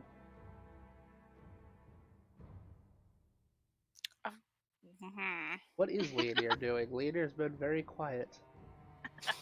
It's because I'm like staring at a screen, like Pikachu faced. I feel like I don't know. I feel like she would like wander around a bit and wonder if she would get like encountered again by said Han Thaw man. Like surface or Undercity? Or where are you Undercity. wandering? So you're are you gonna go to like the where like the gondolas are and like the tunnels that you were exploring before? Yeah. Because Okay. that's where she met him before, maybe. So you head It's to a the chance. darkness of the tunnels, and you get back to the same, transportation devices with the non-functional, vegetative, technology that would propel the gondolas back and forth to different locations. You get to the same spot where you met with Hantha the first time. Um, you don't any presents, but I wish to make an awareness roll. go ahead. Make a perception and awareness. Alright, let's see. What is that? What is my percent? 3. I'm gonna use my fine details. Maybe I can spot anything. 1, 2, 3, 4, 5, 6, 7, 8. Okay. I'm just used to. Because in Death Watch, it's just like, you need to make it a perception and awareness roll with every single room. It's so hard for me not to just make a perception and awareness roll everywhere I go. Yeah, that's fair. I got, can't see, 1, 2, 3, 4, 5, 6 successes. Legendary success. You are aware of several life that like just regular life forms that are there, like rats, bats, and things that would dwell under. You know where Cat. every insect is in your closest vicinity. You know precisely how many spiders are nearby right now. Luckily, there are no snakes. Oh my god. But there doesn't seem to be any preternatural, any like supernatural being nearby. Um, However, with that roll, I will also allow you to kind of remember that Rothus is the city, so they may not be there now, but they could be listening. So it's possible you might be able to call them to. Let's do it. I don't know what to say, but let's do it. Sure. How would you want to go about calling the shadow? I guess. I don't know. I was gonna think about like pumping like a single essence into something, but I don't know if there's anything nearby to do that really, aside from the wall. Sure. Yeah, you want to basically focus some essence and try to call the Hantha to you. Might as well give it a try. Sure. Okay. So what I'm going to do is I'm going to give you a charisma and performance roll, and I will give you one automatic success for the mote that you're spending.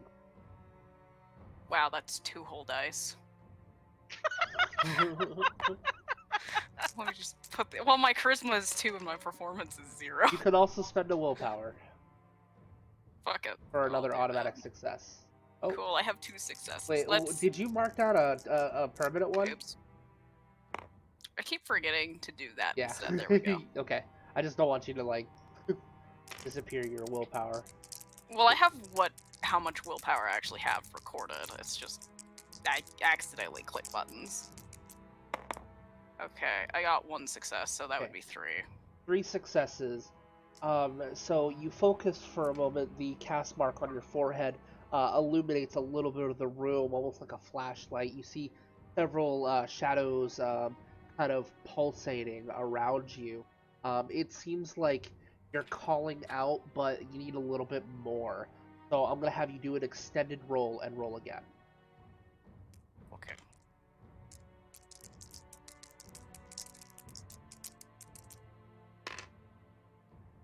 No successes. Okay, but no but ones. you didn't botch, so keep going. Nope. Okay. Go. As long as you don't botch. You're looking for 6 total successes. Is that a 1. botch? Is that a botch? No, I have a 9. Okay, good. I thought that was a 6. Okay, so that's 4 successes. Go ahead and roll again.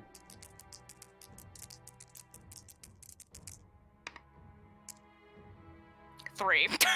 All right.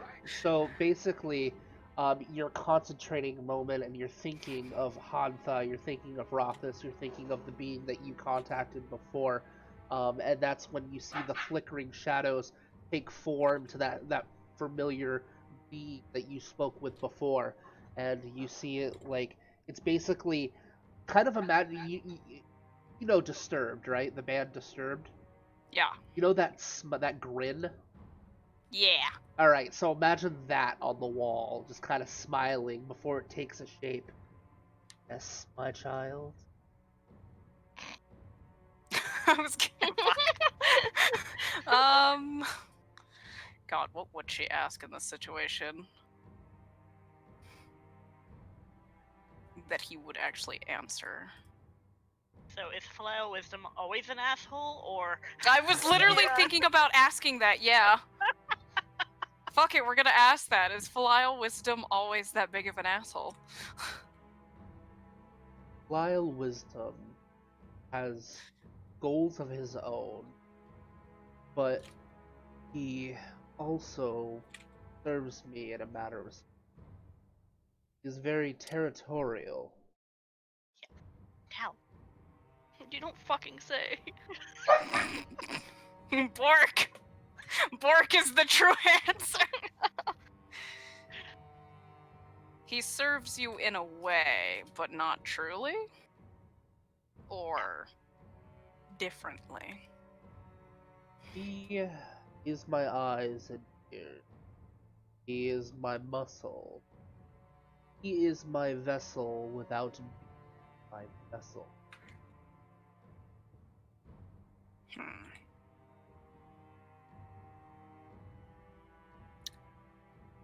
I have. I'm trying to figure out how to words this. But words are hard.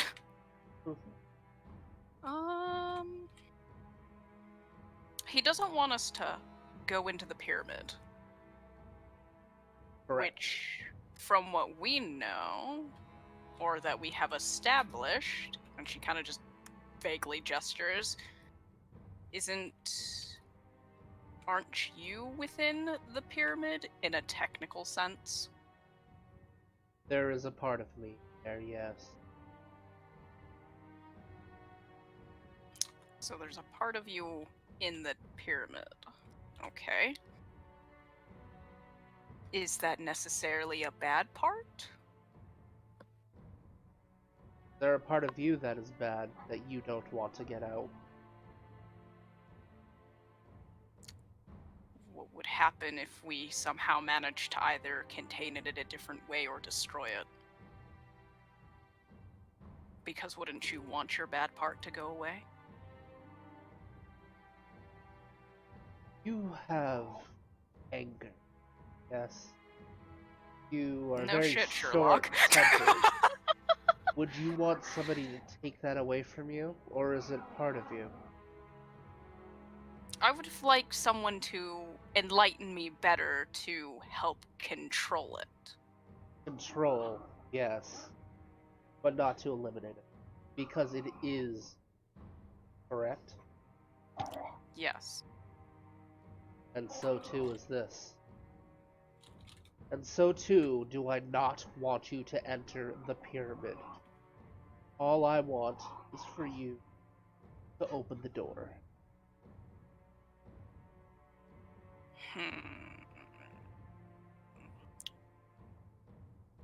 Okay.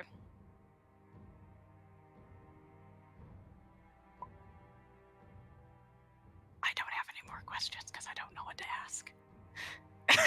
I mean, you could go with the basic why. That is true, but I don't feel like he would answer that. But let's go ahead and see, because he probably won't answer. Why don't you want us to go in? Aside from you don't want us to see that bad part.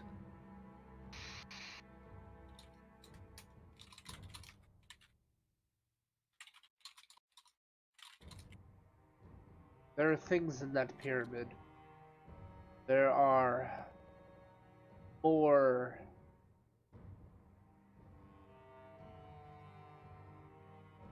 If you go into that pyramid, you face me, and that part of me, I cannot guarantee. I am looking for a vessel, someone to let me get out of this city. But isn't it your city? Isn't it you? In a matter of speaking, yes. What if we found a way to, in a sense, rejuvenate you? Would you be able to handle yourself? Like you did with the tower. Yes. If we were to repair more of Rothus over time, would you be able to regain your strength in order to control My that part strength of is you? not the issue. My Then what is spirit the issue? the issue. You have changed just from that little trick you did in the Northern Tower. I am different. As you can tell, our encounter before was much different than our encounter now, no? Fair. Has And this change come in a good or a bad way? it is an unknown way. But if you go into that pyramid, the deep darkness that is within me will lash out and try to latch on whoever goes in. But where there's darkness, you can shine a light. Perhaps. But sometimes even darkness can snuff out the light. It's a good thing I'm the darkness. I'm Batman. I am Batman. I am looking for a vessel, and that is what I need the most, and that is what my darkness the most, what the inner desire needs most. If you enter that pyramid, I will try to take you, or any of your other friends.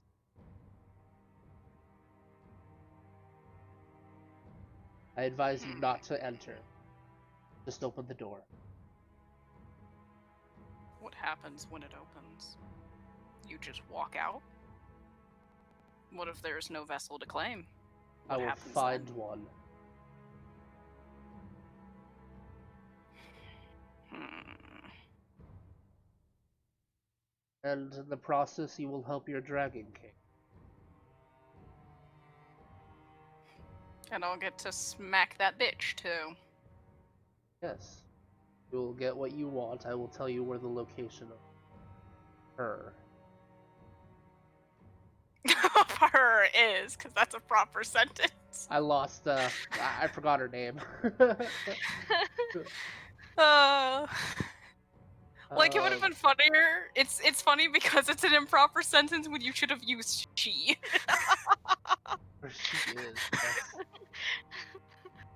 That's what he would have said. It's just I was gonna say her name, but I fucked it up. and then brain farts Yeah, happened. brain farts happen. Um, hang on, because now I need to know. Okay, Allura. Hmm. I will tell you the location of Allura, where you can find her, and what she did to you.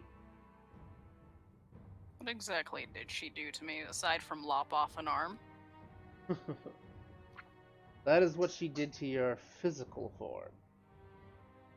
Fear not, she did not do anything to your soul, as your friends think.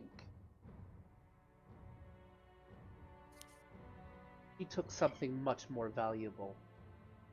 Oh no. She took your identity. Ah, so there's a bitch me running around. As if you weren't already a bitch. Took more than that, though. She is a powerful Lunar Exalted, and with your identity, this isn't the case for all Lunar Exalted. In her case, she can also assimilate your memories, your past, and in most cases, there's something hidden, something that you cherish, perhaps. Oh, I'm gonna kill that son of a bitch. Oh no. You see the smile form again.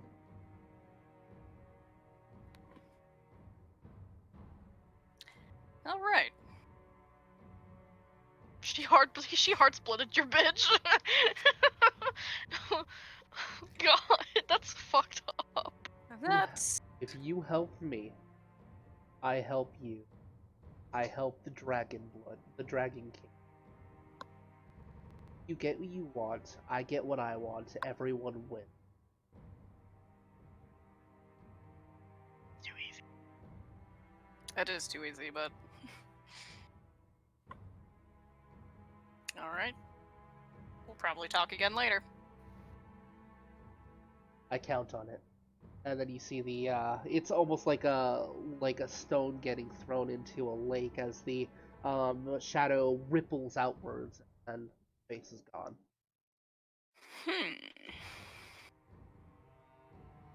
Time to go find Alan. Okay, Alan, what are you doing?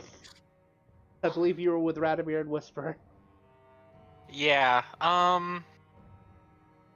Alan probably after the conversation would have probably just been kind of sitting, deliberating. Didn't you want to go talk to Hrolf? Well, yeah, I did, and I'm going to at some point, but like, Oh, okay. I'm assuming the reason that Zook kind of mentioned it the way he did was like that these events were happening concurrently. Yes. Yeah. Yep. So, you know, right after the conversation with Whisperer, Alan would just kind of be trying to like think about what to do next, which is probably going to be to go talk to Hroth. But he's probably just chilling at the forge currently. Okay. Probably about to go talk to Hroth, but trying to solidify the information he has. How much time has passed since we got back? Since you got back from where? From the forge? From talking with the Goblin King from Full Isle. I'd say probably like no more than like an hour, maybe 2. Okay. And remember, the conversation happened really quickly because you were in the forge. Yeah. So not much time passed in the forge. I'm mostly wondering for essence recovery. Oh, okay, yeah. How much have you had spent? I spent quite a bit. I was at 18. But you out of also 30. meditated, didn't you? That was before. That Oh, was the day okay, before. yeah. So I'll just say that you gained 5 back. We'll call that good, and then you're probably gonna get it back before it matters, but just for now, Okay. just put 5 down. Well, I also have mental centering, which adds my stamina. So. Okay, there you go. Okay. Okay, so, Radomir, what are you doing after this? After that conversation? Well, he went to the surface. He's Yeah. gonna walk around, just Okay. get a feel of things. He'll stay near the Undercity, just to make sure that he can get back quickly. How many successes did you get on that perception roll, by the way? I think it was 6 or 7. 4. It was 7 or 8. Yeah. Okay. So you see like red eyes, many sets of red eyes, staring at you in the distance, all around Cool. you. I'm gonna actively make sure they can see me. Oh, I they want them they to can see see me. you. They are. I mean, if you I want want them to be gone, yeah. captivated by me. Oh, they. Okay, so I see your game. I see your game. Goblin fucker. Are you No, that's spending not a why I charm? want that. Are you spending a charm? Let me look at my presence charms. Yeah, I'll use harmonious presence meditation again. Sure. Okay, so that's 3 extra dice on an appearance and presence roll. So go ahead and roll appearance and presence.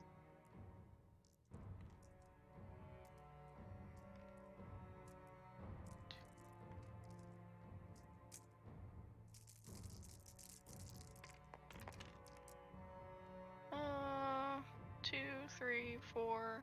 Holy shit! 2, 3, 4, 5, 6 successes. Nice. All right. Yeah. So you actually see several of them actually begin to come closer.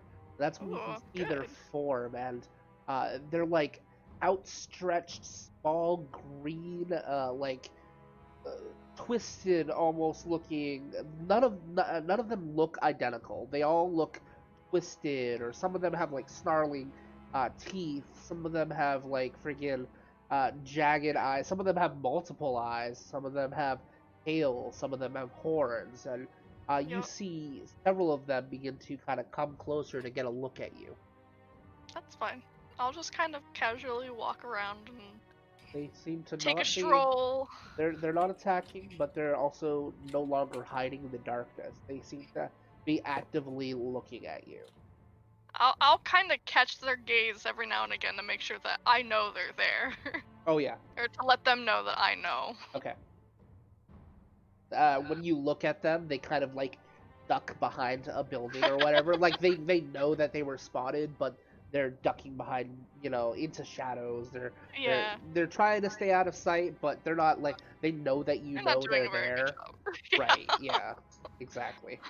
They're trying their best, okay? And that's no excuse. Okay, so you're strolling in the city. What exactly is your purpose up here? No real purpose. Just Just kind of strolling around. enjoying myself, getting some fresh air. Are you Or so gauging they think. numbers? Like, Huh? Are you kind of Kinda. gauging their I kind numbers? of just want them to come close enough that where I could maybe attempt conversation. All right. So I'm gonna give you an intelligence and war roll. War? Oh, War I have no to war. gain their numbers. Okay. Well, Or I have. perception and war. I'll do. No. We'll definitely do intelligence. Okay. Like, unless I have a choice? Yeah, you got a choice between. Okay. When I say something or something, you can choose whichever. Okay. I just wasn't sure if maybe you corrected yourself. Yeah, no, that's fine. Holy shit! 5 successes. On 4 dice. Okay. So Neat. if you had to estimate it, there's roughly 500, maybe Holy- 600 Oh my goblins. god. How many Dragon Kings did I feel like there were? Probably maybe a little bit less than 200 to 300. Wow. What in the fuck? Okay. At some point, Radomir will stop and just kind of take a seat and then just wait. Okay. What are you waiting for exactly? Someone to come close enough. Okay. Just like someone to be brave enough to actually like come out. So of the closet. about 45 or so minutes pass by, and you see one like by a tree that kind of peeks around, and they're probably about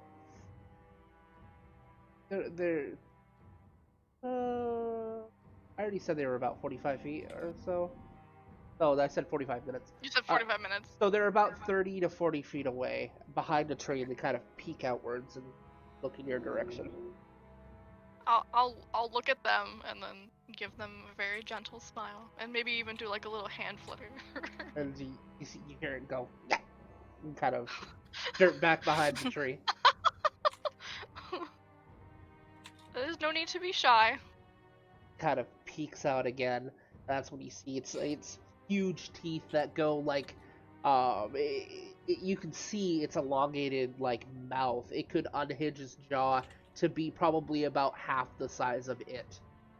It stands probably about 2 to 3 feet tall. And it walks. The way that it walks, it kind of shuffles, almost like an ape would, where it kind of uses its front hands to help propel it forward. And you see it kind of, on its front fists. Like I'm doing the gesture and I'm trying to describe it as I'm doing it, because I'm a visual storyteller usually. And he very slowly kind of inches another 10 feet forward. Here. Oh god, do they? They're.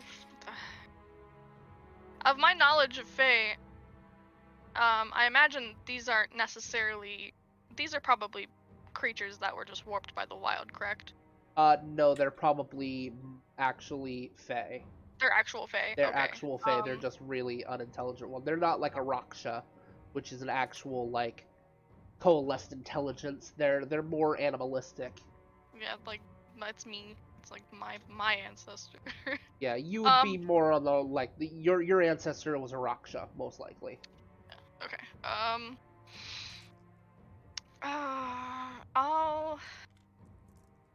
I'll speak in Old Realm.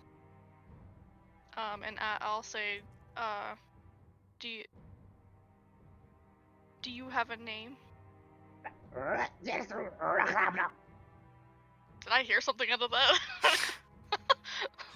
No. No? It Okay. doesn't seem to understand. Does it seem to understand what I'm saying? No. It seems almost like it's like making noises because you're making noises. Ah, okay. That's gonna make this a lot harder than I thought. um.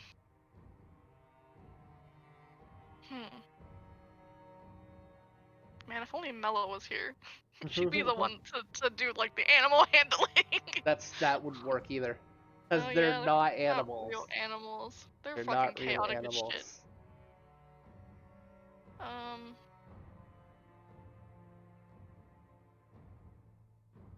It I'll will just keep. shuffle forward a little bit more, and the way Yeah, it does so, like it doesn't do it slowly. It does it in small bursts. Have you ever seen E.T.? Yeah. All right, you know the scene where Elliot is in the lounge chair, and like, freaking ET's in the shed, and he like is looking, and then he shuffles forward really quick, and then stops. That's what he's doing. That part used to give me fucking nightmares when I was a small kid, dude. That fucking terrified me. I don't know why. It just freaked me out.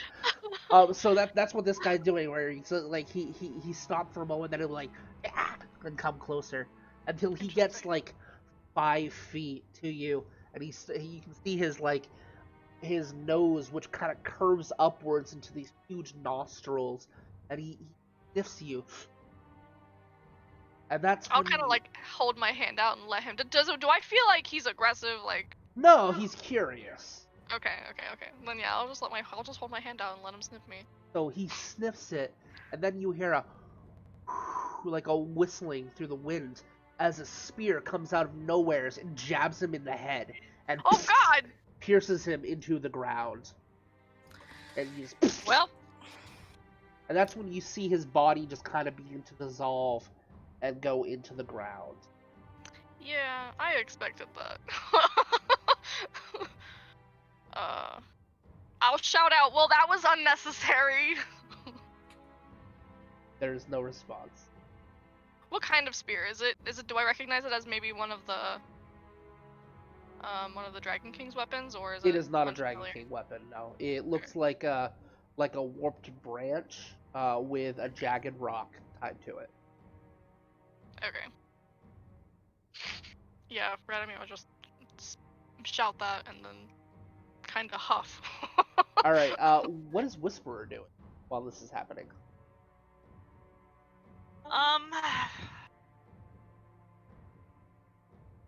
Whisperer would probably be pondering and reflecting Okay. and come to the conclusion that maybe they need to meditate and pray.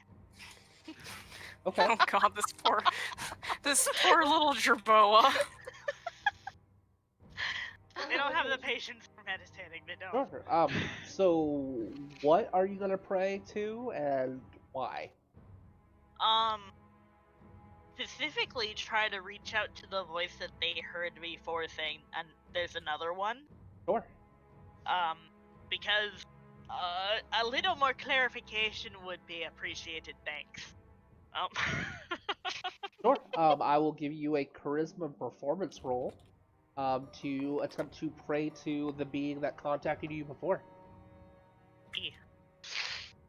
And because I got all my notes back, let's just dump a bunch. 1, 2, 3, 4, 5, 8.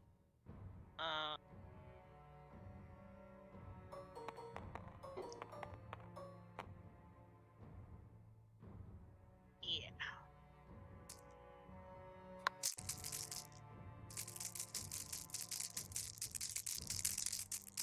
So Whisper is going to try to meditate. Worst thing ever. Okay. Okay. 9 successes. 1, 2, 3, 4, 5, 6, 7, 8, 9. Yes. Okay. So, where are you right now? Probably hanging out in the forge. All right. So you're in the forge, probably like a meditation or prayer room or something. Maybe just a Probably meditation. in their quote-unquote bedroom. Okay, so you're in your bedroom. You're on the floor. Your legs are crossed, and you're focusing, and nothing seems to be happening. This is boring. This reminds you of the mountaintop, and then you open your eyes, and that's where you are. You're back on the mountaintop.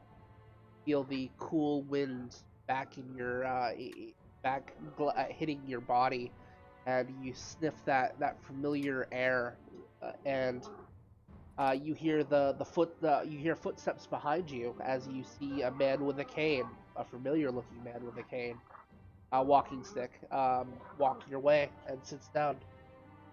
Yes, my child?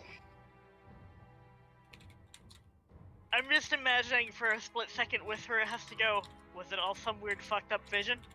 Is it too late to go home?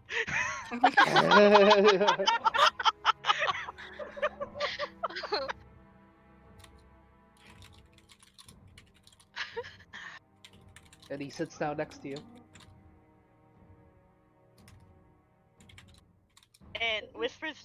pause. It's like, I don't know what to do. Who is Flyle? If he... You said another one approaches. Is he another solar? Is he not a solar? What are we supposed to do here? Calm down. No! This is Everybody's asking me questions! First of all, this is the first time you've reached out to me, and it's about time. It's about damn time. I've been fucking waiting. You know who I am. Sorry! Do Do you, I know do who? you know who I am? He's Do the I know? same man you met before. Just asking if it's clicked yet. I'm trying to remember if it actually has clicked for them. I think it has. Up to you. Has it clicked for your character?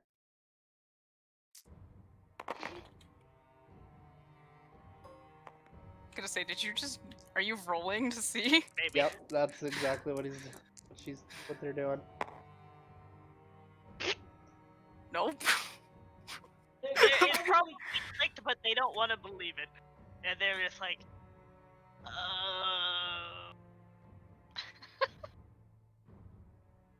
You're a god? Wow. No. It's not wrong. I am your god. Yeah. I am the unconquered sun.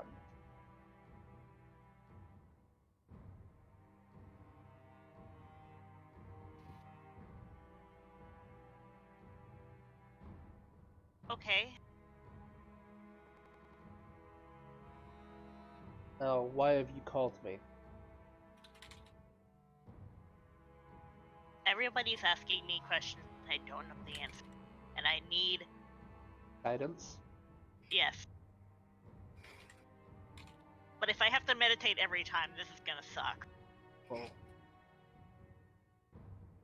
I am... Let me think. I gotta think because I gotta get into the mindset of the unconquered sun, so... Think like a god. You are my priest. You have the power to commune with spirits. You have the power to ask me anything you want. I am always listening. Is he though? You are a zenith cast. You are the holiest nation in life.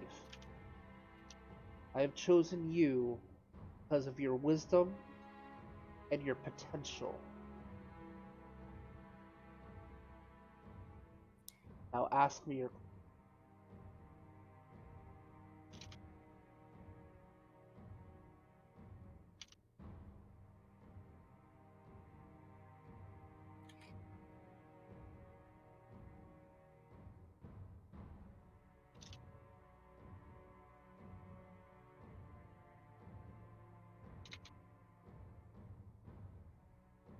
I'll probably sit there and try to sort out their thoughts. They really didn't know what they were supposed to ask. All I see is a green hand and moving around my sheet. Oh, I'm sorry. I'm actually tapped out.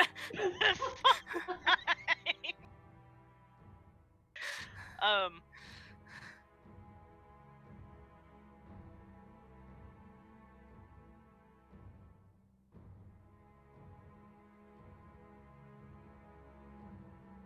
You mentioned the one called Falile Wisdom.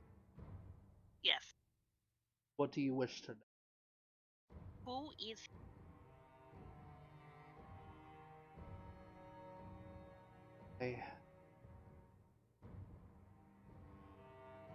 As I told you before, another approaches. What I meant by that is another one of you approaches. Okay, so is a solar... He is of the Dawn caste. Of course he is. He is a warrior like your Leonir. However, his mind has veered from my path. The path of something more chaotic. Red's Hanta? gonna take it over. Red's gonna take it over. Yes, Hanta. Mine's gonna be mine.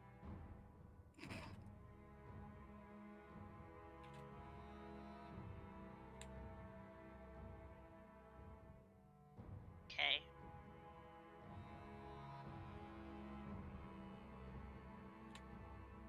What can we do about Hanta? It wants us to let it go. It wants us to open the pyramid. It wants the vessel. Wants to be free. Uh-huh. You But is must that a- decide if it is wise to assist this creature or defeat it. But I don't have any information. What do you wish to know? Well, of all the pieces in front of you, matter of assembling the puzzle. I was very good at puzzles. He smiles and he places his hand on your shoulder.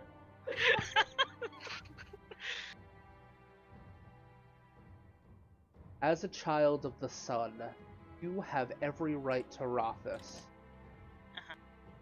As a child of the sun, so does filial wisdom. Though his path may not be the same it once was when I first chose him, still has that birthright.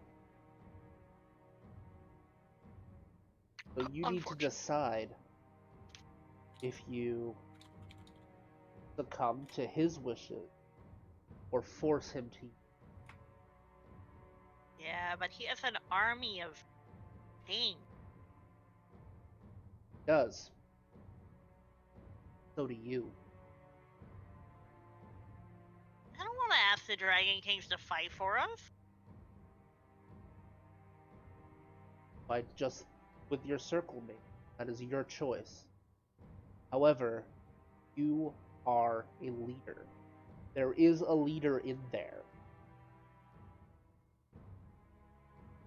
I chose you for a reason.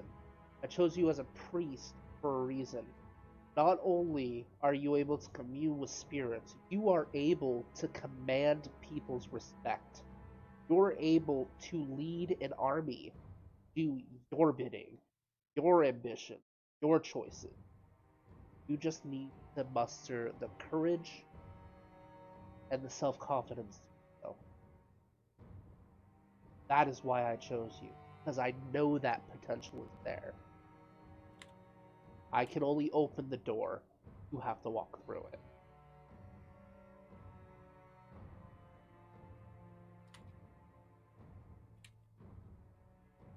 Okay. Stand, my child. And they stand up. And he stands up at the same time, and then you see his visage change from that weary traveler to, as he stands up, his clothes take on a golden armor, and his arms, you see like two more arms appear underneath it as he takes his true form, that four-armed like statue of a man, and he picks you up and he hugs you in all four of his arms, and you feel the warmth of the unconquered sun. Yay. Your eyes open, and you're back in your room.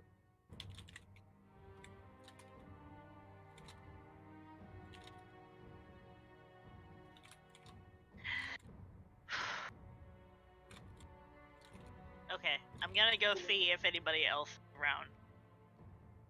Was anybody else in the forge? I don't think so, unless. Well, it depends on how long that took. How long did that take?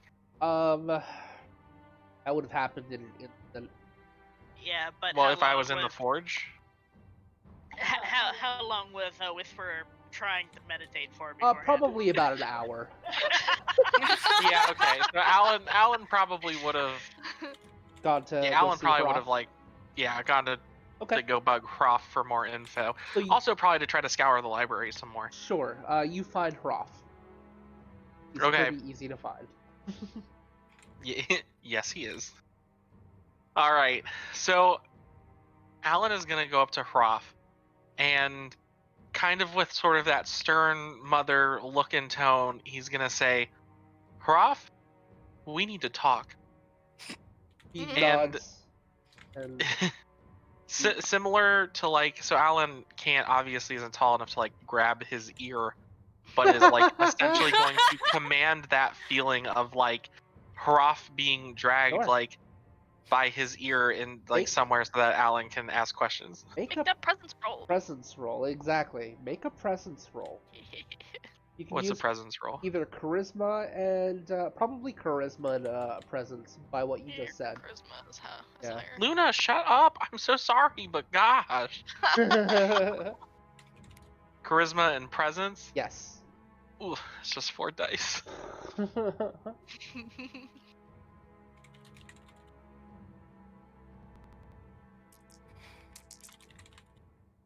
Alan's grumpy. Alan's grump. Stuff is being hidden from him, information he wants to learn, but no one will tell him. He is agitated. And my notes, all it says is, meanwhile, Alan becomes the mom at Hroth. I have for when the whole thing that 3. went down with Belial was that Radomir T-posed to assert his dominance. That sounds accurate. So he looks a little concerned. Like he hasn't really seen you this serious before. But he will basically gesture to his private chambers. Ooh, private chambers with the Yeah. Dragon King. Hey. And This is too gay. he walks in and walks over to his desk and he will take a seat. He has a desk! I'm sorry, He's a altar. good boy. Altar. He has a Altar. personal like altar. Okay. By his bed, which is actually very very nice looking. He doesn't have any like coverings or anything because he like sheets or anything, but he Yeah, it's okay. sits, Alan's a little wild too. he sits down on his bed and he will he senses the gravity of the situation, so he actually takes out what looks like a pipe, and he packs it with herbs and he will light it with what looks like a crystalline. It's probably about the size of your fist. Okay, he's getting some dank cushion him and he- first Yeah. before he gets That the ain't presses- mom kush, that's talk. crystal meth. Like, He holds Probably. the crystal in his hand, and a flame emits from it, and he smokes from the pipe, and then he offers some to you. Alan kind of looks at it a little confused and is just like, I appreciate it, but no thank you. Nods, and he will set it to the side. He exhales a big cloud of smoke. I can just imagine a fucking Triceratops fan in the size of the cloud of smoke and Yeah. exit. It just engulfs Alan for like a second. Contact You just that. can't see him anymore for a bit. So, and you smell the pungence of the herbs that he is smoking. And he says, yes.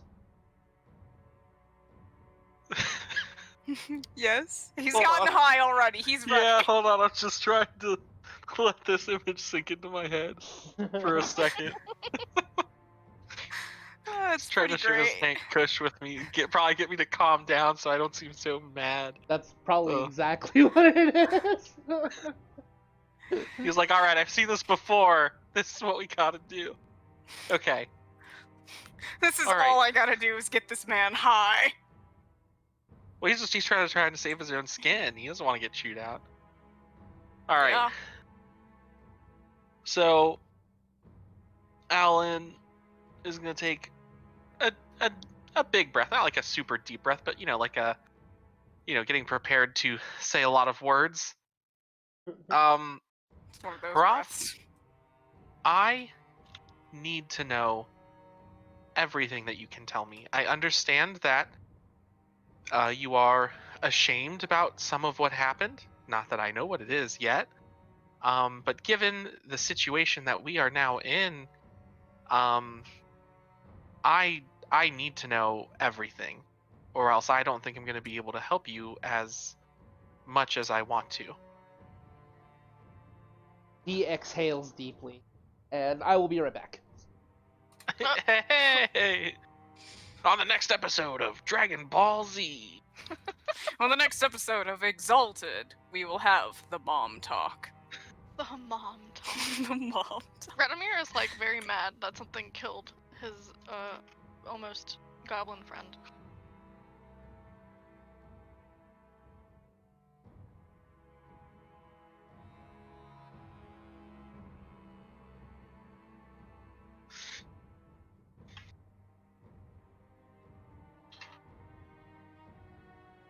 Also, I said something in the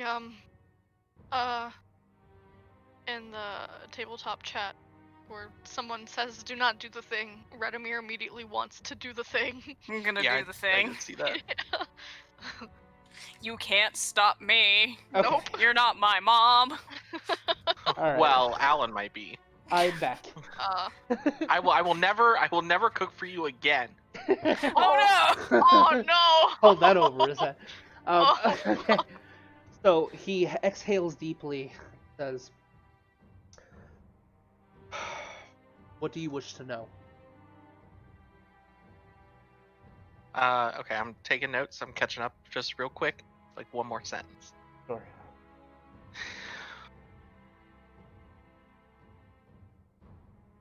I, for starters, need to know what happened in the past that caused you, the Dragon Kings, to not rule Rothus anymore.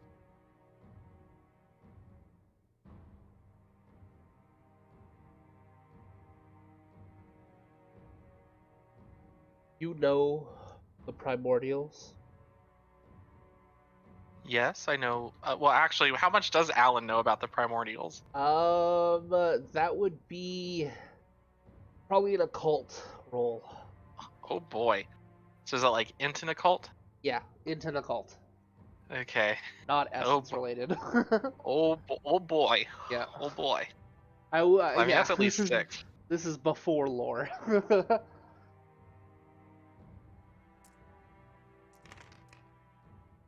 Hold on. Wow. Dice are being dice.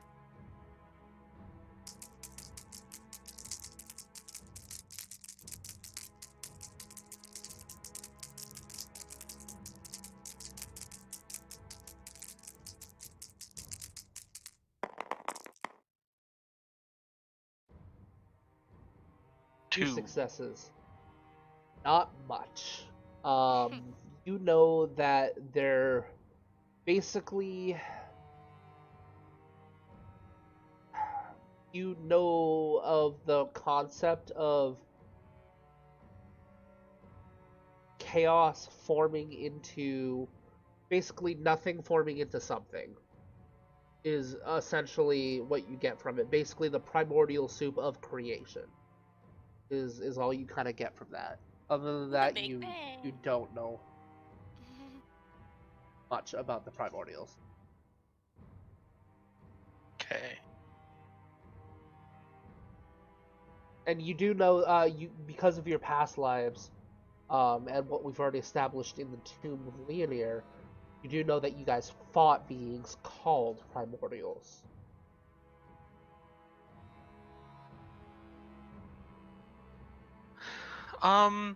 Well, that is one area where I don't have a lot of knowledge in. I know that our past selves fought things called primordials, but the only primordial thing I know of is the gelatinous primordial soup that everything was sort of created from at the beginning, or at least that's my best understanding of it, but it seems I have some gaps in my knowledge. Before creation, chaos. From chaos, creation. Primordials created. Before humans, Dragon King. Dragon King meant serve the gods and the primordials. Gods, primordials created man. primordials loved man more than Dragon King. The Dragon Kings were Kortak, jealous. The Dragon Kings hated the.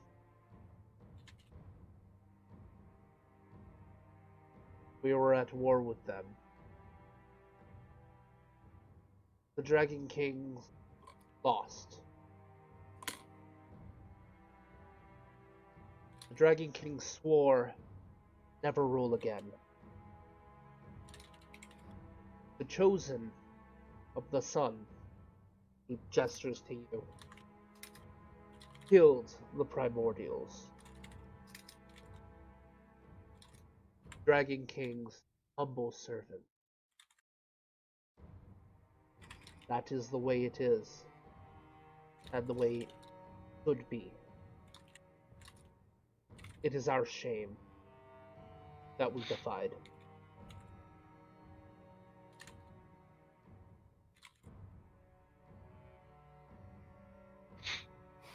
So, Sad. because they waged war on the humans originally, it is their shame because.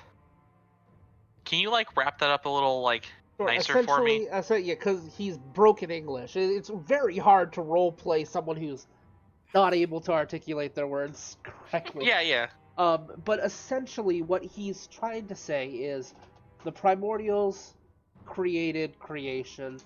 Before the humans, primordials created the gods, and then they created the Dragon Kings to basically maintain creation in assistance with the gods. And the Dragon Kings grew jealous when the gods and the primordials created humans, and they were their new pet, their new favorite. So the Dragon Kings waged wars with the humans, and then that's when the usurpation happened. And when the usurpation happened, um, the gods chose the humans for the exaltation, and the dragon-blooded helped the primordials, and they were basically waged war. They were helping the primordials against the solar exalted, and the dragon blooded, and the lunar exalted and whatnot during the primordial wars, not the usurpation, the primordial wars. After the primordial wars, they lost. They realized that they were wrong. That the solar exalted and the exalted of the gods are more powerful than dragon blood. They deserve to be the rulers, and they swore never to rule again. And the fact that they rose against the exalted and the humans is a shame that they can never live down. Okay. I just want to pap one on the snoot. Ever so gently. And the thing is, they have perfect reincarnation. So that means you're So it's like talking always to on their mind. you're talking to someone who decided to side with the primordials millennia ago. But they Still still know remember that. it like it's yesterday. It's their past. Yeah, they have perfect incarnation, perfect recall. When they die, it just goes into a new body. So the person you're talking to right now made that mistake, has that shame forever. That sucks. And that's why he didn't want to say anything. I You see. him, he grabs the pipe and he lights it again. He's getting high. God, take off the edge. Take off the edge by getting high. Yep.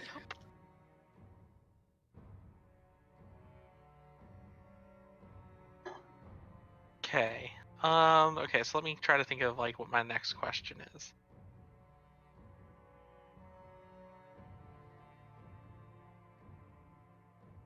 Okay, I understand. That must be rather difficult for your kind. He kind of pokes his own chest and says, remembered. Basically saying he remembers. Yeah. Okay, well, what can you tell me about Belial Wisdom? You guys called him the Goblin King, but who is he? What is he? He kind of pokes your forehead. Okay, so Basically, he's an Exalted. He's a Solar. yeah.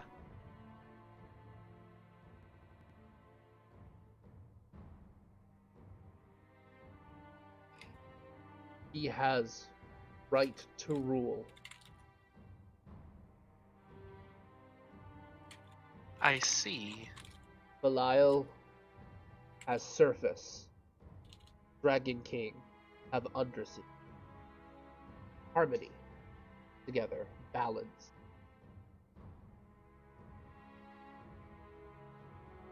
So Alan takes that and ponders it a little bit. What do you know about the Devourer of Flesh?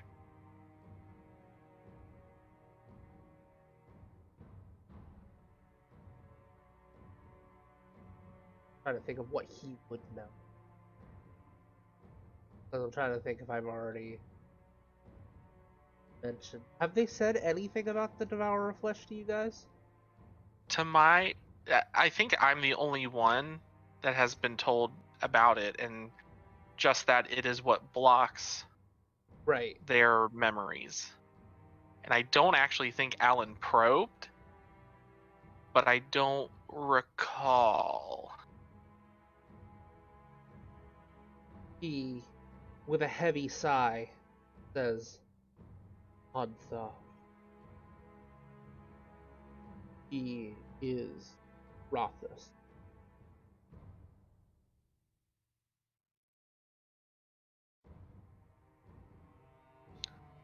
Why would Rothus?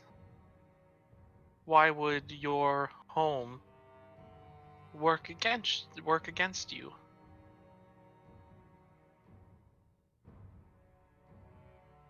He looks to the ground, ashamed once again.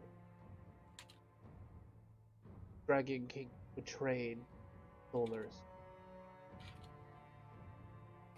During uprising, we acted not. We did not help. We hid. So is he talking about like the usurpation? Perception.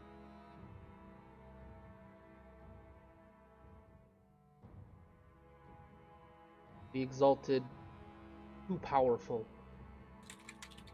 Survival mattered more.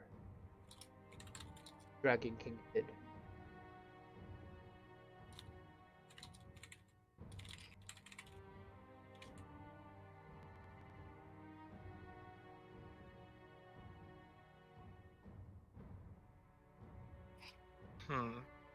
Okay.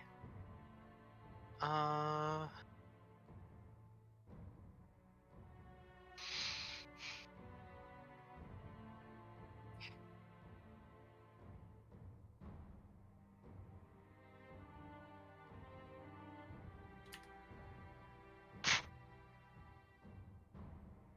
Well, if what?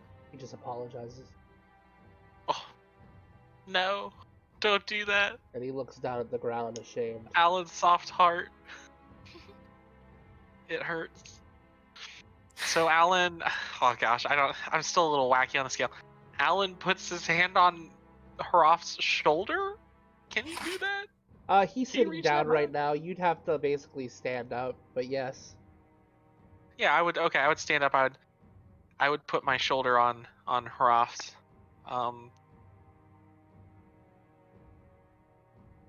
And Alan would say, oh, what would Alan say?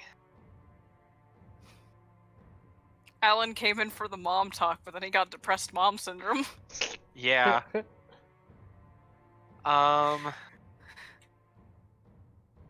Well, personally, the fact that you made a mistake and you feel poorly about it ensures me more that you're less likely to ever make that mistake again. Mistake made twice. Again. I mean, Mistake way I not see made again.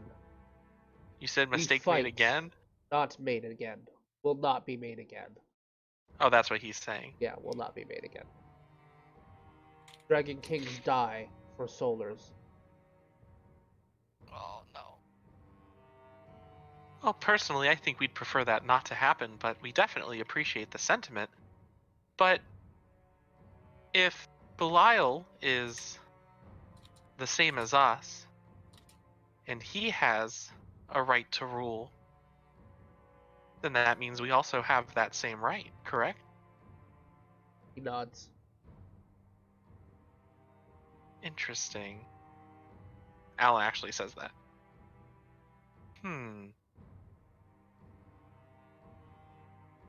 Well, I'd say I'm personally not a fan of how Belial is handling things. The city's an absolute mess. Can't believe he hasn't tried to repair anything.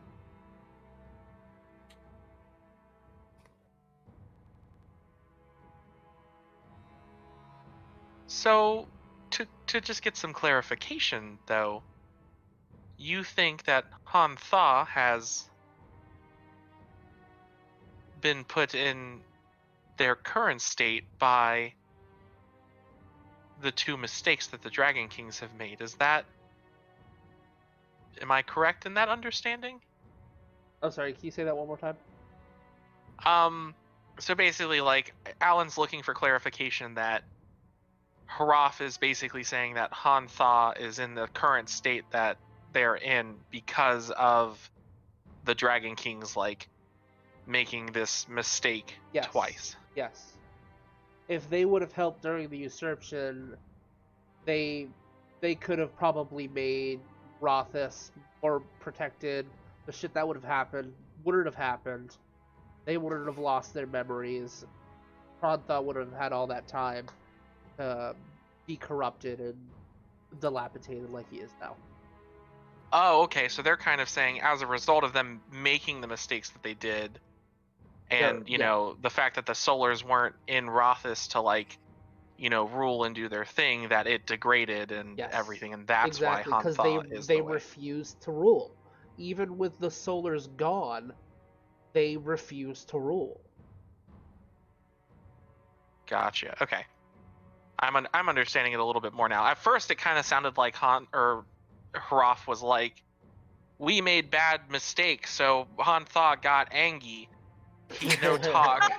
No. But I get it. It's Yeah. more of like, as a result of us, like, making these mistakes and refusing to rule and, like, letting the city get into the state it's in, that's what's caused Han Tha to. Yes, exactly. Okay. Cool. And they saw Neat. Belial basically as a Solar, and hey, he has right to rule. So, and that's the state it's been in for the last 100 years. What a Yeah, Alan's not about that. Alan ain't. He don't. So Alan, my boy Alan, he likes learning, Uh-huh. right? He really likes to learn. Do you know how much knowledge there is being wasted and squandered Uh-huh. because some large man with a sword decided he wanted to lock himself in a pyramid? That ain't fly. I don't think the large man with the sword is locking himself in the pyramid. No. It's Han Tha that's being locked in the Yes. pyramid. No. Han Tha is being locked in the pyramid, but Belial is, like, choosing to keep himself there. and he does nothing. You big baby. Alan accuses Felial of slothfulness. Yeah, I'm putting that in my notes. Radomir called him a puppet last time. Now he's gonna call him a coward. I'm basically. Radomir's gonna push his fucking buttons and then probably get killed for it. It's fine. It's okay. It's cool. Fine. It's fine. I know what I'm doing. Fucking Nightcast against the Dawncast. Who will win? Okay. Anything else The other Dawncast. that you want to ask? Slams fists together. I will fight for you. I am thinking.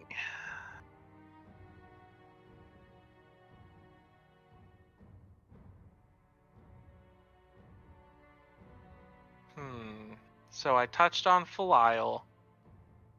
I now know why the Dragon Kings are so depressed all the time.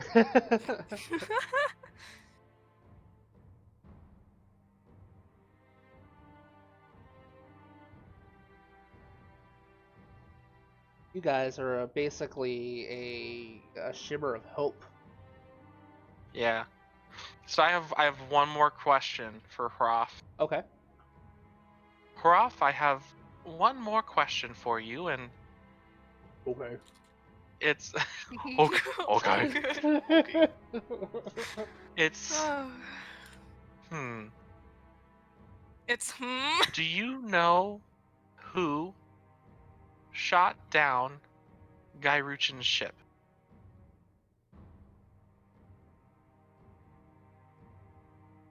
Oh no. And I need you to be honest with me.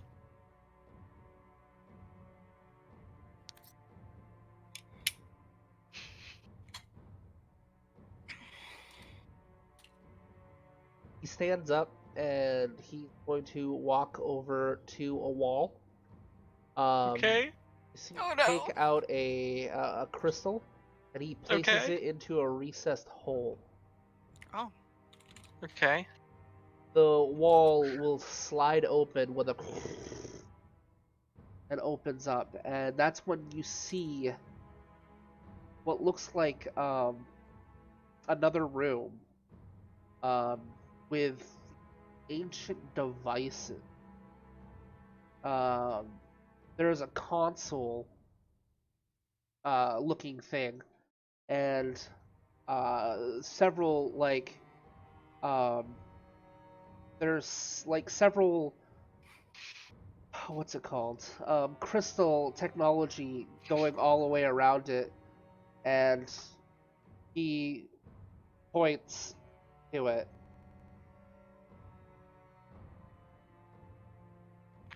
And he says, "Defenses of Rothus."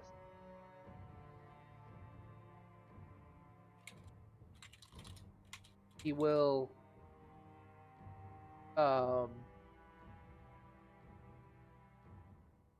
there is basically a handprint. Like it's activated by a hand. Uh-huh. And he puts his hand in it, it matches. Okay. And then he points at himself. Roth Takno. Okay. So give me a second to write some stuff down. I mean, really, I wouldn't hold it against him because Gairuchin sounded like an asshole, but, Oh yeah. Well, now, hold on. Y'all don't know what Alan's gonna do. I know. Just let me write some stuff down and just hold on a second.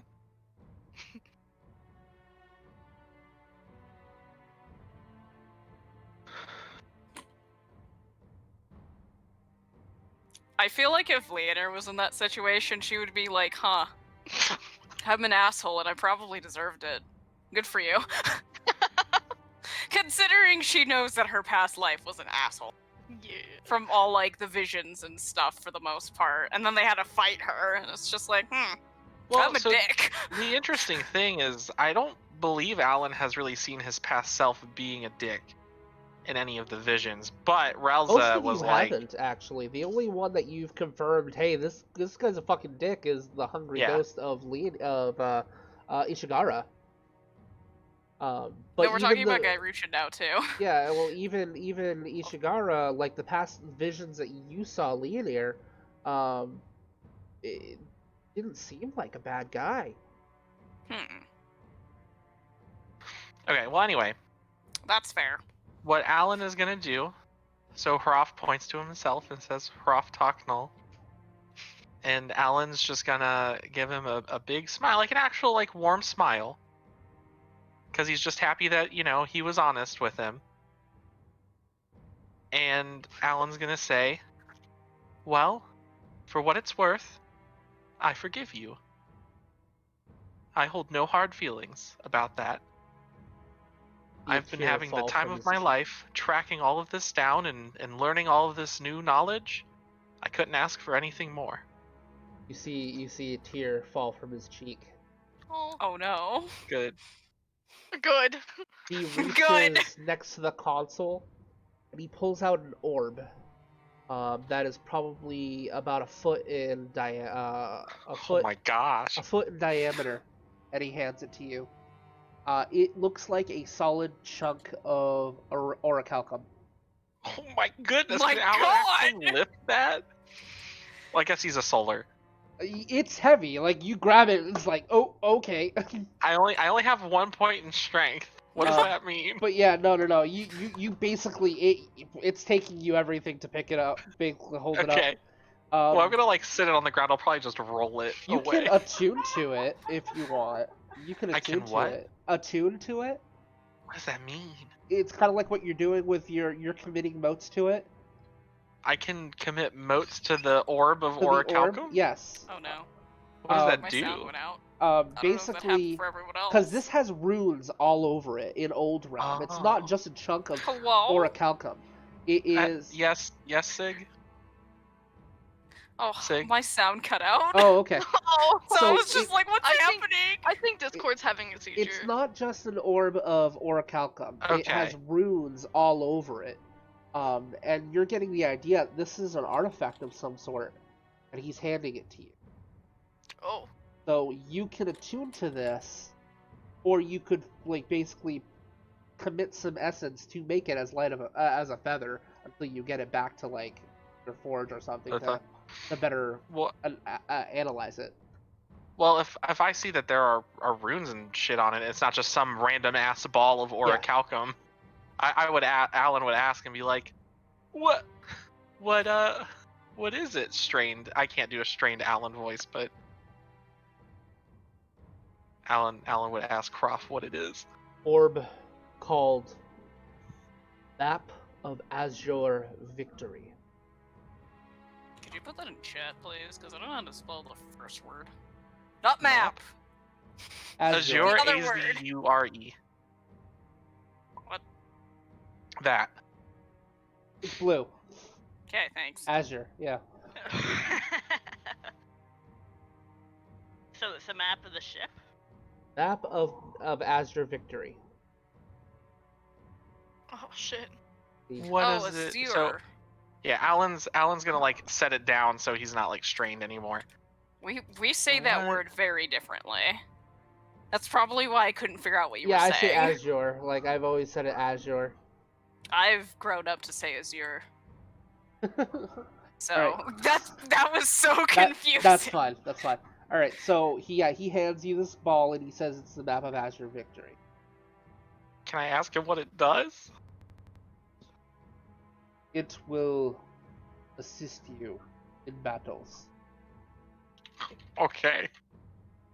I am not exalted. I cannot activate it. Well, I just want to say thank you, and I appreciate how honest you were with me. I'm sure it must have been very He difficult. interrupts you and just grabs you into a big hug. Oh, my no. gosh. Like you can feel his Yeah. strength just almost crushing you for a moment, but then he like releases you. Alan would have hugged him back, but I'm assuming he was like hugging Alan so hard that Alan's arms were just like squeezed at his sides. He has a 7 strength. Oh, my god! Oh my goodness! How am I not dead? I don't take any damage He from didn't that. want he didn't want to hurt you, but you Well, could yeah, that's feel fair. like holy crap, he could crush you if he wanted to. Oh my gosh. Cool. Well, Hroff, I will be seeing you later. And He so Alan nods. starts rolling the ball, or He I takes the don't know. crystal out of the wall, the door closes. That's when you're kind of getting the idea that actually I'm gonna have you make an int and occult roll. I will give you your essence specialty for it. Okay, cool. So int occult, so that's a 5 and a 6 and a 7.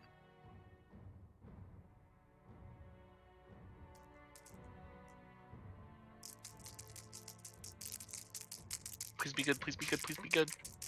It's not a very high difficulty. Please be good, please be good. This is unrelated, but I have my whole FC wow. screaming at me about my name on Discord, and I showed them the video of Oh, Scumbucci. Scumbucci. Scumbucci. God damn it, Four Token. successes. All right, so 4 successes. 4 successes.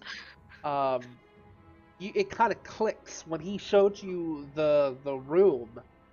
The Undercity, the local area, is most likely a manse. It is most likely a gathering of power, of leyline essence energies, and that room that you were just in is most likely the Hearthstone room. Oh. What does that mean? What does Alan know what does that mean? Basically, that means it is. I told you what manses are, right? They're Yes, basically where yes. the ley lines of essence flows just kind of collect into Hearthstones. Basically, are where they condense into actual crystals. Uh-huh. And Hearthstones have power. So manses have powers as well. So there's likely a Hearthstone inside of that room that is naturally growing that can be used to slot into like armor, artifacts, and things like that to enhance them and have special abilities. So the defenses of Rothus that he was talking about is probably just one of the effects that the manse has. Oh. What would happen if I took the man's? You could go into that room if he gave you access, and you could attune to the manse, and you could actually take the Hearthstone out of it and use the power of the manse. Well, what happens to Rothus? Does Rothus lose its defenses then? No. You would get Okay. some sort of benefit for the manse itself, for the Hearthstone itself. Gotcha. Well, I've got my hands full with this big orb, Yep. so I'll probably just handle that, and maybe I'll talk to Hroff about the manse later. Yeah. So, Alan will take the map. Of Hold on, where Azure is it? Victory. Oh, I have it written down. Don't steal my thunder. I was gonna say the big fancy name. The map of Azure Victory. There, I said it. Azure. Shut up. It is technically Azure, but I've always said Azure, because it's just easier. I have like a combination of it. So I kind of like do the thing. So like Azure. I think it just depends on where you fucking live. Yeah, It does. I mean, So many people say it so differently. Of course. It's ridiculous. Okay, so Alan wants to know what the fuck this thing is and what it does. So he's Okay. gonna analyze it. So, where are you gonna go into the manse with it? What? I'm sorry, into the forge with it. Well, yes. The forge was the plan, but now you said man's. Yeah, I'm sorry. No, I'm just I know I was gonna take it into the forge, and analyze it and maybe see if I could figure out what the artifact does. Okay. So in the manse, I'm sorry, god damn it, in the forge, you concentrate for a moment. You're basically gonna have to spend 5 motes to activate it. Okay. So Okay. I'm assuming you spent it. All right. So Yeah. you focus for a moment and you put that the motes into it. It begins to levitate and spin incredibly fast, and you see the runes basically begin to light up that as goddamn, now I keep second guessing myself on how to say it, as your color, and they begin to reflect light all around you, almost like it's scanning the room, like a computer would be like scanning the room with lasers or some shit. And then Okay. a hologram pops up, and you see what looks like the blueprints of the manse itself, exactly on how you designed. I'm sorry, not the manse. Fucking that up. The forge. So the forge, it has like all of the blueprints, like a holographic image, and it shows you in the God damn it, in the forge. You need Um, help. as a green blip. And you see, is anybody else in the forge right now? Whispers. And you see another one as well. Bloop. And it's another green blip. Shows you the location of both of them. You could replicate the warbird. Maybe. That's what I got out of that. Because if it's That showing is- you blueprints, you would Yeah, theoretically know how to make it. you're like super correct. That even occur to me yet. That's like probably very true. Attuning to the map of Azure Victory, you know that basically what it's doing is it scanned the surrounding area, which is very limited because it's in the forge, and the forge is in its own dimension. Uh-huh. However, if you were to take this outside of the forge, you could scan its immediate surroundings, and you know that it will basically take your essence, and it can scan up to essence times miles. What? So he could scan up to 2 miles or 3 miles? What's his essence? I think Alan's Two. That's essence 2. is Alan's 2. Yeah. 2. Do you Wow. want So to like a take it out? radius of 2, Do you or want to take it out and try it? yeah, probably. Alan would probably do that. He'd be Okay. excited. Mhm. So you go outside of the forge, and you are in the Undercity at this point, and you focus, and you don't have to respend the mote because you're basically committing it while it's active, and it scans the area around you, just beams out the light. No one else can see this light. It's only you because you're attuned Okay. to it. Good. The hologram pops up. That is visual to anybody who's looking. So I'm not. You're probably in kind of a nook and cranny or something, so it can't be really seen. I'm Yeah. assuming. Um, and basically, you see what looks like a holographic image of the 2 miles going outward of Rothus. You see every building, every street, every tree, every piece of rubble. You see the Undercity. It kind of looks almost like a I can't believe I'm using this as an analogy for it, but Minecraft, when you like X-ray mode. Have you ever seen Uh-huh. like a dungeon of like the cave structures in X-ray mode? Yeah. It basically looks like that. You can see all of the tunnels in the Undercity. Everything within a 2 mile radius is showing up in a 2 mile radius. holographic image above the orb. And that's when you see the blip of green, which is you, and then about 300 other blips of green, which are the Dragon Kings, and you know they're the Dragon Kings. And then you see the other green with slight auras around them, signifying each one of your party mates. And then you see several yellow blips, bloop, bloop, bloop, bloop, bloop, all over the place, which you know is like wildlife or just beings that are neutral. And then you see the red, bloop, bloop, bloop, bloop, bloop, bloop, all around you, and you know that they are the goblins and the stalkers and Filial Wisdom. You know right where he is. You know where every being is in a 2 mile radius. So that's kind of what I was like gonna ask is, I see these blips. Do I know what they You are? know what they You are. see the little the Yes. little blip of Radomir just taking a nap out somewhere fucking completely Okay, random. let's so you see the one that says that's basically Radomir. You know this blip is Radomir. You poke the blip, and it scans to that location, and you see Radomir, a holographic outline. There's no color. It's just that azure blue color. Right. and you see it's basically it's like a translucent image. Think like Star Wars, the holograms on Star Yeah. Wars. And Yeah. there is Radomir sleeping under a tree. Quote unquote sleeping. I was actually gonna let you know or mention while this was happening that Radomir would be quote unquote taking a nap, but he's actually meditating. Okay, so meditating under a tree. Yes. And you try a few different blips, like you try a yellow one and it's a tiger. You try another yellow one, it's a bird flying through. You try one of the red ones, you see a goblin. The Flial Wisdom, and you see that he is in his den, and it looks like he is sharpening his blade, almost like he's caressing it, like he's like. Do I hear noise or anything, or No. just see? You just see. It is only Okay. visual. No, smell comes through, and Felial gives a big fart, and it stinks really Oh, bad. no. Oh, God. That's horrible.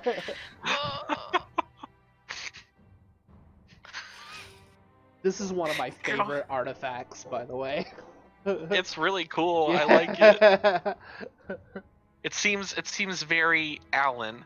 And it gets more powerful. Like if you're at 5 essence, that's 5 miles. That's almost like the entirety of Rothus if you're in the center. Yeah. Gosh, that's fantastic.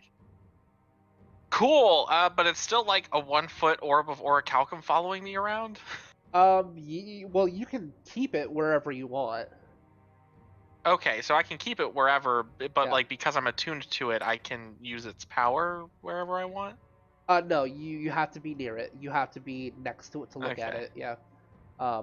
And basically, if you unattune to it, it will stay floating where you left it, but you'll get the 5 motes back, and it will Gotcha. turn. It will basically quote unquote turn off until you use it again. Okay. So I could like set Nice. up like a strategy room or something if I Absolutely. wanted. And like, Yeah. You have a command center in your forge. well, yeah, but then it only sees what's in the forge. Yeah. So you're gonna have to find a way to, maybe improve it. Bring out the cart. I feel like I'm getting like hints or something from this weird DM guy. I He's know, messaging I me. know, but we're like getting Aw. close to the end of this campaign, so. Who Yeah. would have thunk? Cool. Alan's got an artifact, another Okay. artifact. So, what is everybody doing? It's like 11 o'clock, so I want to wrap Leonir up is this. still trying to find Alan. Okay. You find Alan. Well, okay, so, you're looking at the map of Azure Victory, and you see Leonir, who is, like, looking around, presumably for you, until he eventually, Leonir comes around the corner, and Leonir, you look, and you see him looking at this orb with this azure map, like, just floating above this floating orb, and you see you, in a translucent manner, looking at him. Dude, what the fuck? Look, I've I've been not. looking for. I have been searching for you for like hours. Well, unfortunately, this just gives me the visual, and I only got it like 3 minutes ago. You want to talk to me? In the forge. Okay, I'll be in there. We should actually probably all reconvene for this because this is important. Okay, well, do you She's want to talk like- to me, or do you want us to all reconvene? I can tell What you where about- they're all at. She's just like angrily shaking. Yeah, meanwhile, Well- Alan, or Radomir is just out. He has no idea what the fuck is going on. Yeah. Well, how about this? I have this nifty thing. Why don't you go ahead and go outside and fetch Radomir? He's Right here. napping, I think, under a tree Where? outside, and I tell Where exactly outside? I have a fucking map. There's a map in front of you. I point at the blip, and you know where he is now, and you can go get him. Okay, she runs It's off. magic. She just I go ahead and I track down Whisper and Mela. It's Whisper funny is already because in the forge. Leonir has boundless endurance, so she could be just running around for fucking hours on end. without getting tired. Okay, so I'm going to elapse the fetching, and Yes. Radomir, you're prodded by a Leonir. I actually, would I have heard her coming? Yes. Okay. You kind of open your eyes to see a Leonir looking like Hastily running to your approaching. direction. Is something the matter? Come with me, child. Okay. She grabs Oh him my god. By the and way, drags him back to the city. did any of the goblins ever approach me again? No. Oh, I think they got the hint when the one got the spear through the head. fuck. I want to know who did that. Probably another goblin. God, Could have been Belial for all we know. Nah, I doubt it. He's caressing his sword because he has mommy issues. Because he has mommy issues. You're not wrong. Oh my god. Listen, I know how it goes. I caress my swords at night too. Okay. Oh. So I'm gonna say everyone is gathered. You all get back to the forge. Guys, Neat. check out this cool thing I got. No, we'll handle that later. Ugh. Okay, so Leonir would probably take a moment to catch her breath because she dragged Radomir all the way back.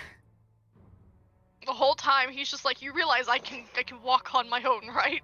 You want me to throw you over my shoulder? Because I can do that too.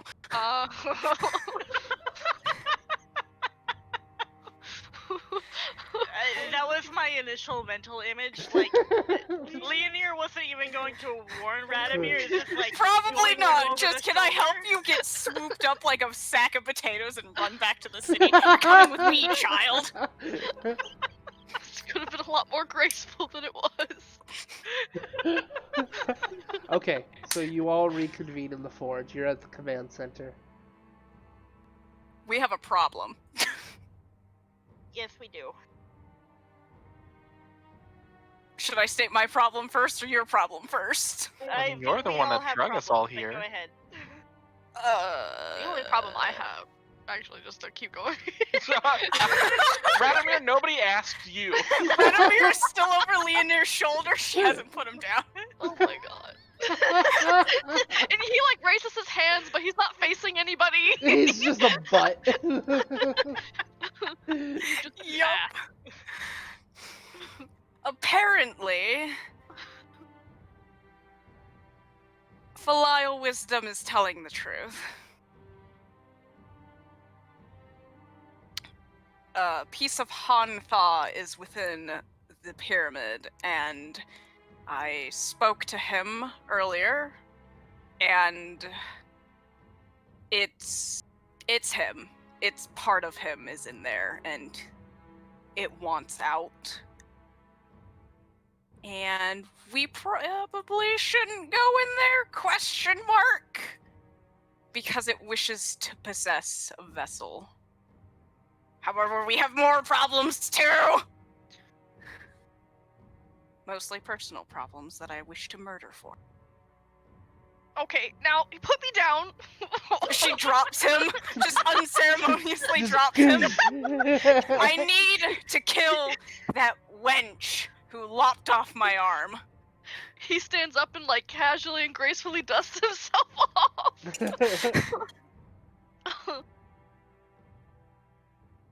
Now, one thing at a time here.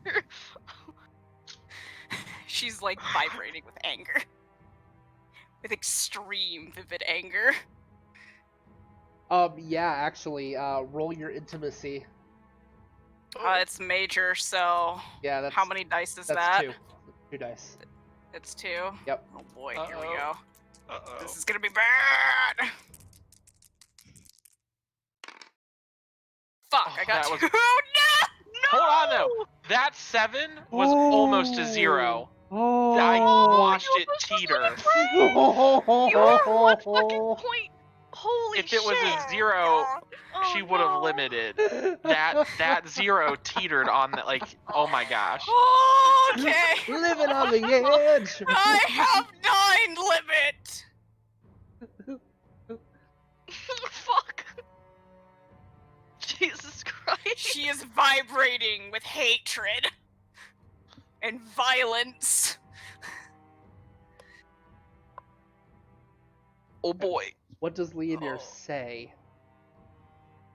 Just becomes unintelligible. She just starts like snarling. Unintelligible, angry mutter. It's not even muttering, she's just like Because you haven't told them Uh. why exactly. she's trying to like words and she just like spits out Ben. Radomir will put a gentle hand on her shoulder and attempt to calm her down. Not She continues forcefully, to vibrate. but quote unquote forcefully. Well, this is one of those, what is it called? Unacceptable. Well, I forget what it's actually called, but basically, this is one of those intimacy moments where Leonir is going to stay in this state as long as Sig wants Leonir to stay in the state. Oh no. It is completely up to Sig if She Leonir is- wants. she is Yeah. vibrating with hatred and she can barely like process it because she just got 2 more Right. and she's just she explained just vaguely she wants to kill that one. She lopped off her arm and then she's like can vaguely she just barely gets like she spits out Fen, and that's like her only context and she's just like more vibrating. I don't even think they know who Fen is. They We don't. don't. No, we don't, yeah.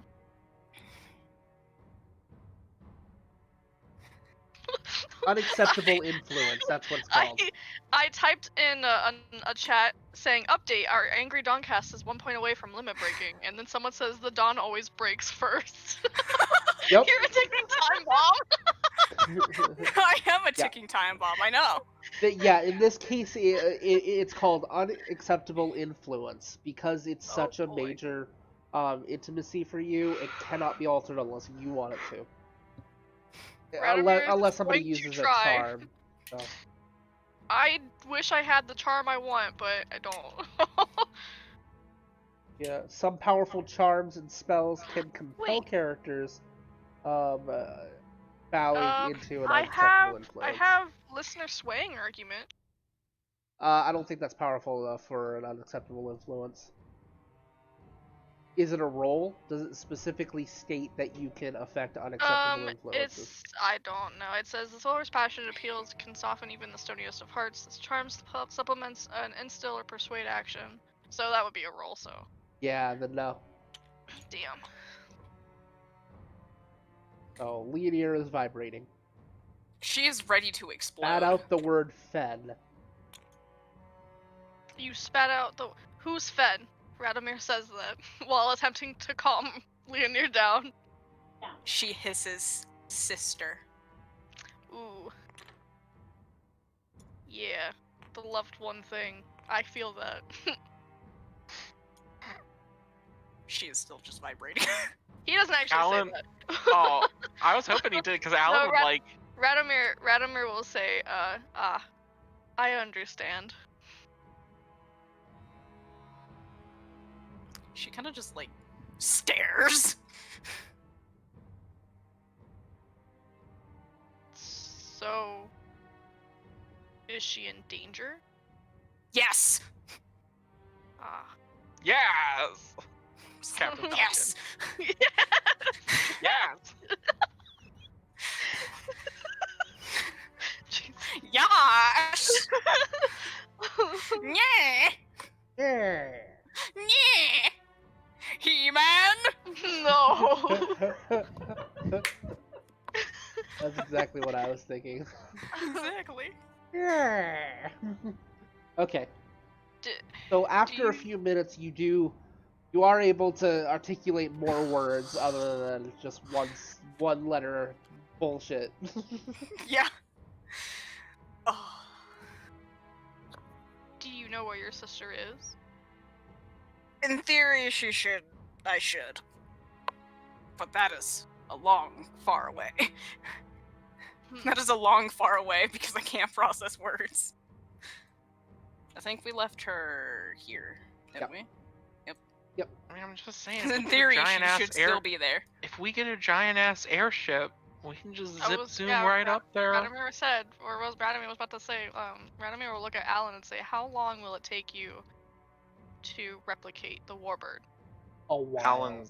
Alan's eyes just go like really big, like, bitch, what the fuck are you expecting? Like, oh my gosh.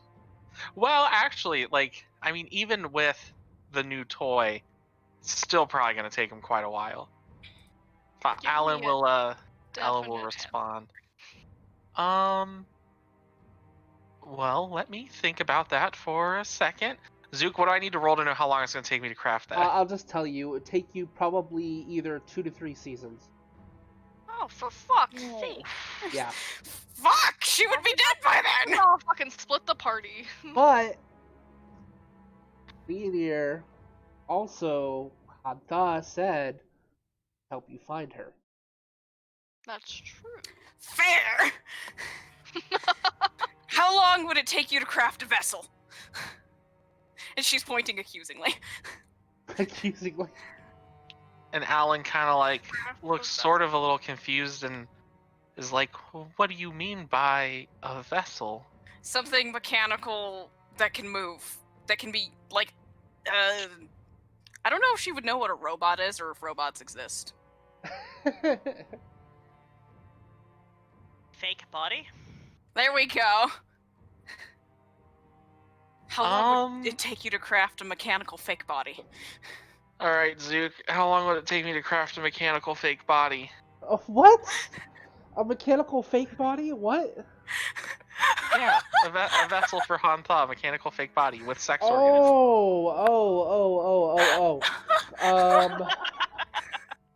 Probably less time, but I would be like, that would still probably take a while, but if your idea is that we're going to give this to Hantha, I do not think that that's the way to go about this. She vibrates. Hi, If Ellie. we give him a vessel, he will help me. Or so he says. I still assume he's a liar, but I need I to am know. still of the thought that our next step should be to repair the South Tower. Yes, and sure. hope that by helping repair the city, it helps put Hantha in It has a better changed state. him. It has? He mentioned that he felt changed somehow. He doesn't know how, but he felt changed when we fixed the North Tower. Well, that's at least some confirmation that what we're doing is doing something, so I'll take that as a I don't win. know if that is good or bad. I mean, did he seem more pleasant when you talked to him this time? He seemed more like an ass. He's more articulate, at least. Less diabolical. That's Yeah. true. Well, I'll take that as a win.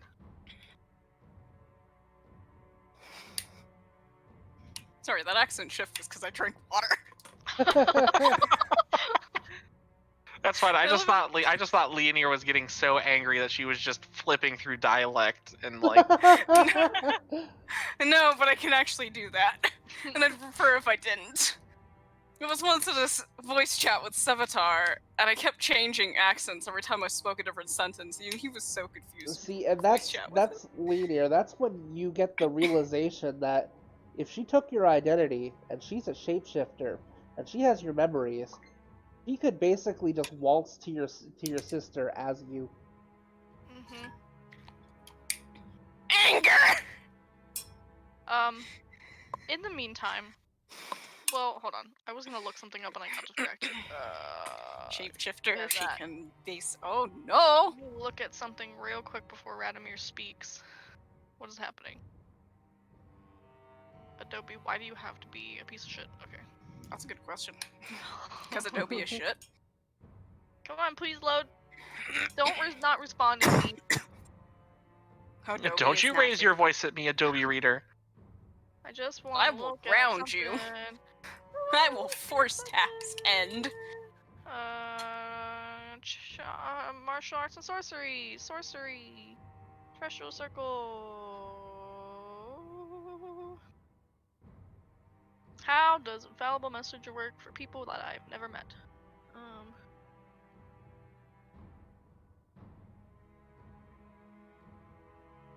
Okay, it doesn't specify anything about me having to know the person. Who are you trying to contact? Her sister. Okay, so the way I'm gonna rule it, is that you would basically have to have a description, of the It's person. It's basically how that one D&D spell works, where you have to know just in detail what they Right. look like. Not If necessarily that Leonir, you've had to have met them or seen if them before. Leonir gave you a good enough description of her sister, that should be enough. Okay. Okay. So then, Radomir probably still has his hand on Leonar's shoulder in a very gentle, comforting way. And he will say, "In the meantime, I can send your sister a message to warn her about any dangers. Would that be okay?" Yes. Yes. Yes. Would you like Yes. to speak to her through me? Sure. I'll allow I it. don't know how that works, but sure. Cool. So if you Go ahead. want, since it's your control spell, I'm giving you a lot more flexibility with Infallible Messenger. And I will allow you to basically, if Leonir helps pay for some of the motes with Oh, her I will own pay for all of personal them she motes can. if I motes, I have can to. also I allow will let to her go sense- with you. Okay. Ooh. Okay. Cool.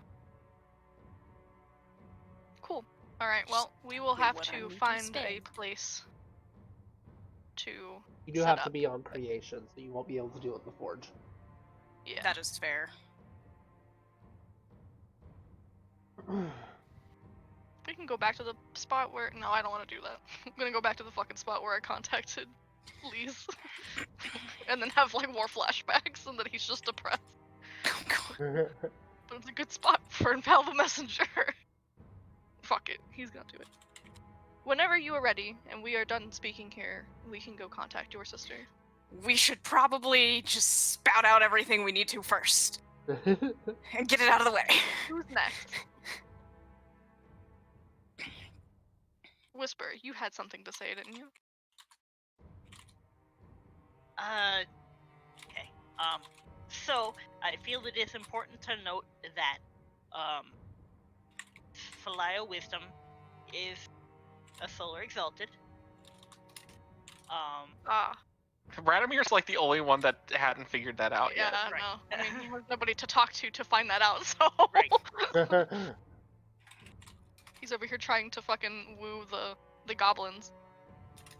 He's trying to take their army, listen.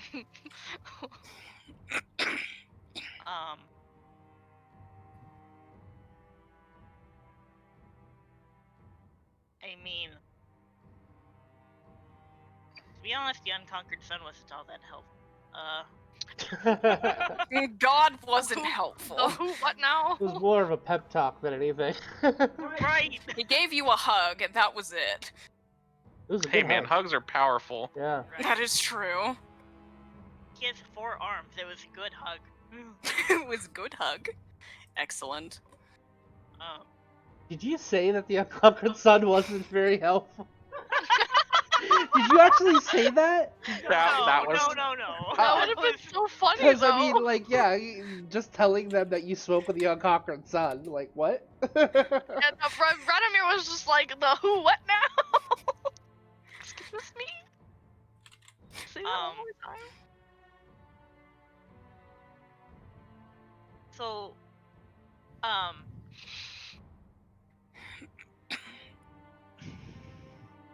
I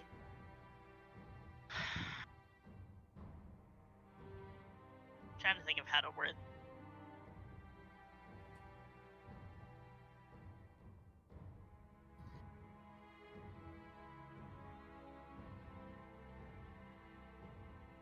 So, from what I am understanding in the past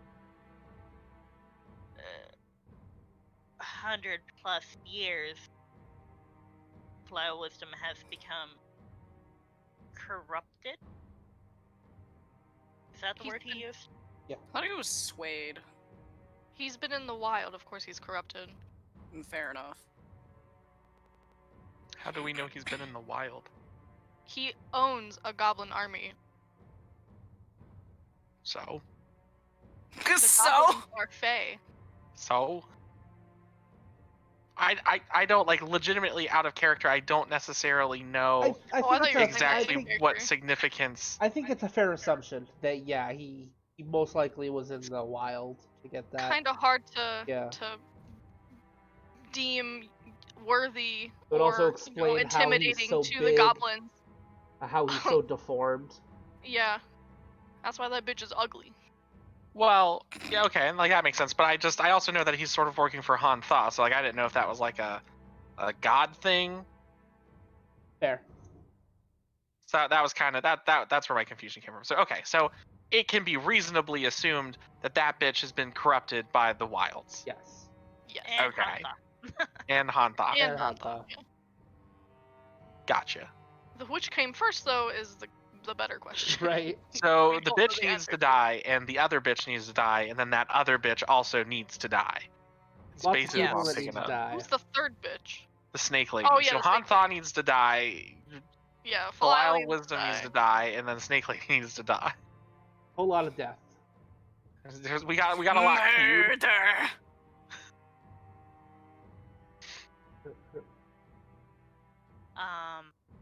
And now is the time to fucking murder people.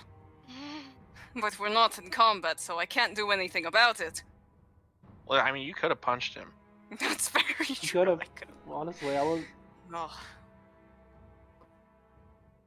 Okay, anyway. But like us, he has a claim to the city, but do we want him to have that claim? Do if we were to open the pyramid and he was able to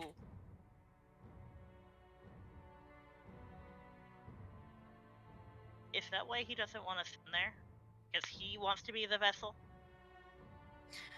It's possible. I wasn't given that information. But he said he didn't want us in there, but Hantha He's- wants us to open it and to get them a vessel. He wants us to open it and give us give him a vessel, but he doesn't want any of us in there because he told me that if we go in there, he cannot guarantee any of our safeties. Why am I switching accents? Yeah, I was kind of wondering that too, but I didn't drink this much water. Excuse me. Does I water drink make more you British? Do we want to risk the chance of Filial Wisdom trying to take Hantha's power? Ooh. well, I assume he's going to try to do it anyway, regardless of what we do, if that's his plan. Should we maybe take him out first before we fix the southern tower? Why, we would have to fight a goblin army at that rate. I have an idea of how to deal with that. Tell us. Is napping under a tree your idea of dealing with a goblin army? No, but befriending the goblin army might. Well, we can talk about why you think you can befriend Faye at a later date. We could talk about it right now. No, we have a little more pressing matters to I attend want to. to know. Fine, let's talk about it. Let's talk about how Radomir is just so great. Okay, Alan's not really doing that. Sorry, I just kind of got swept up in the moment. Oh. It does have to do kind of with the conversation because the goblin army is a piece of what we need Yeah, to deal with. It is sort of a So- problem. Yeah, so go ahead. I'm sorry. What if I were able to remove the goblin army out from under Felial's authority? How in the fuck? Have you ever wondered why I have pointed ears? Surgery? Yeah. Wait, I so am okay, not allowed to wonder about people's appearances. That's fair. okay, no, You're a true this fella. is an out of character question. I mean, so Radomir is an elf, correct? He's a Radomir fae. is fey-blooded. Well, I People know don't. that. Elves don't really exist. Yeah. They're just fey. Okay, They're so Raksha. elves are fae. Yep. In this world. Technically, yeah. So They're- if somebody there had are pointed, no beautiful elves. There are no creatures. Yeah, elves. Elves it's don't just- exist. They're so the intelligent, beautiful, chaotic fae are called Raksha.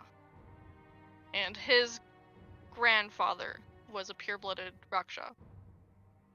and that is what is giving him this quote unquote, in my out of characterness, elf-like appearance. Yes. But in exalted terms, it would be his Raksha appearance. Yes. Okay.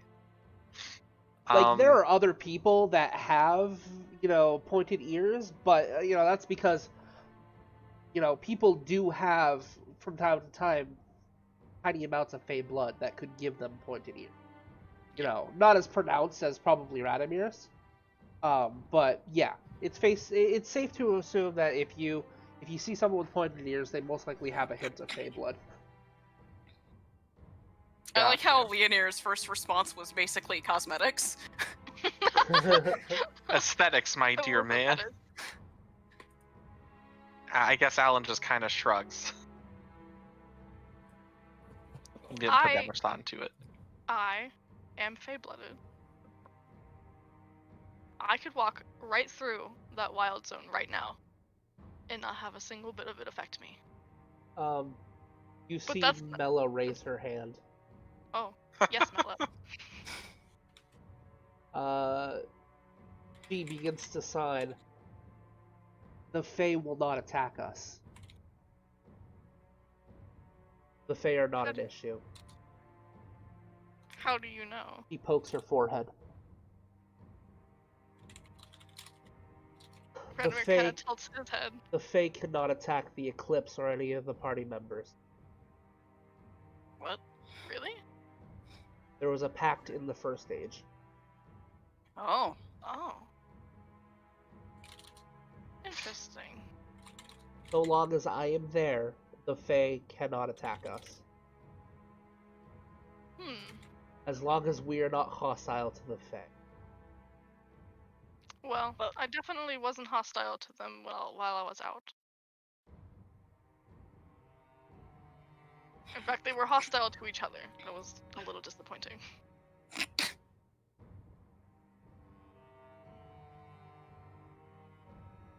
Well, this just makes this much easier.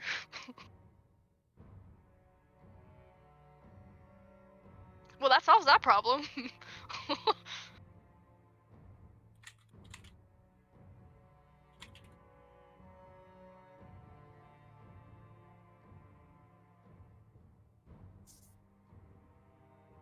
Okay. So we go and beat the fuck out of Belial and his stupid teeth. What's next? And then we repair the tower. What's next? She Well, has probably calmed down a bit more that she's no longer vibrating. Well, here's my thought is, if Hantha is looking for a vessel, and if we think that Belial may be offering himself as such a vessel, but we end up destroying him before we fix the tower and unleash Hantha, well, where is Hantha going to go? Does that mean he's going to target Fake somebody mechanical else? body. You do realize that I could know. make a fake mechanical body. It would take a while, but I mean, if I don't make it to some capable degree, Hantha's not going to want to enter it in the first place. So unfortunately, I don't think I can just make a metal box and say, "Here, Hantha, take the metal box, please." Alan actually says that. So it may be to our benefit that we repair the tower first, maybe hope that that's enough of a change in Hantha to where something happens, and if not, then the pyramid opens and Belial gets possessed, and we have to fight Felial, but I think fighting Felial while he's possessed is better than fighting any one of you while you're possessed if Hantha decided to try to take one of us. He's a solar exalted. We're solar exalted. You see, Bella will side, there are 5 of us, only one of him. That is fair.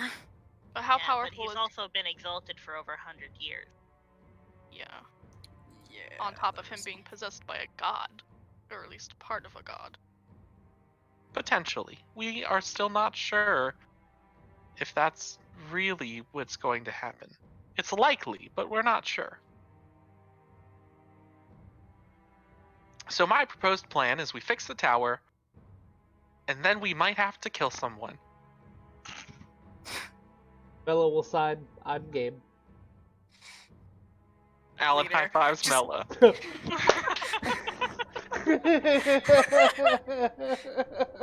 Leonar's just like, let me fucking fight. Let's just do it. Well, one way or another. I need to kill someone. One way or another, Felial is going to die. Just in my notes, we're all game for murder. Yes.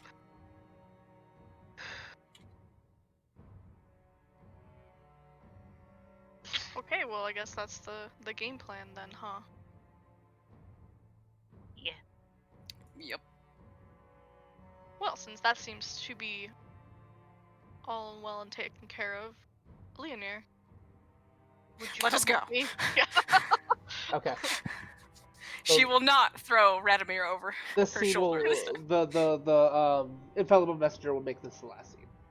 So, Yeah, so okay, you Radomir guys, will take her to the little abandoned area Yeah. that he found before. go back to that same area, and you can't help but get that vision of that abyssal exalted out of your head once you get in. And Leonir, that Radomir seems a little distracted, but Pats him on the back. then It hurts. you were able to basically, you can shape it now if you would like. Go ahead and roll into an occult roll for the sorcery shaping ritual. Oh, okay.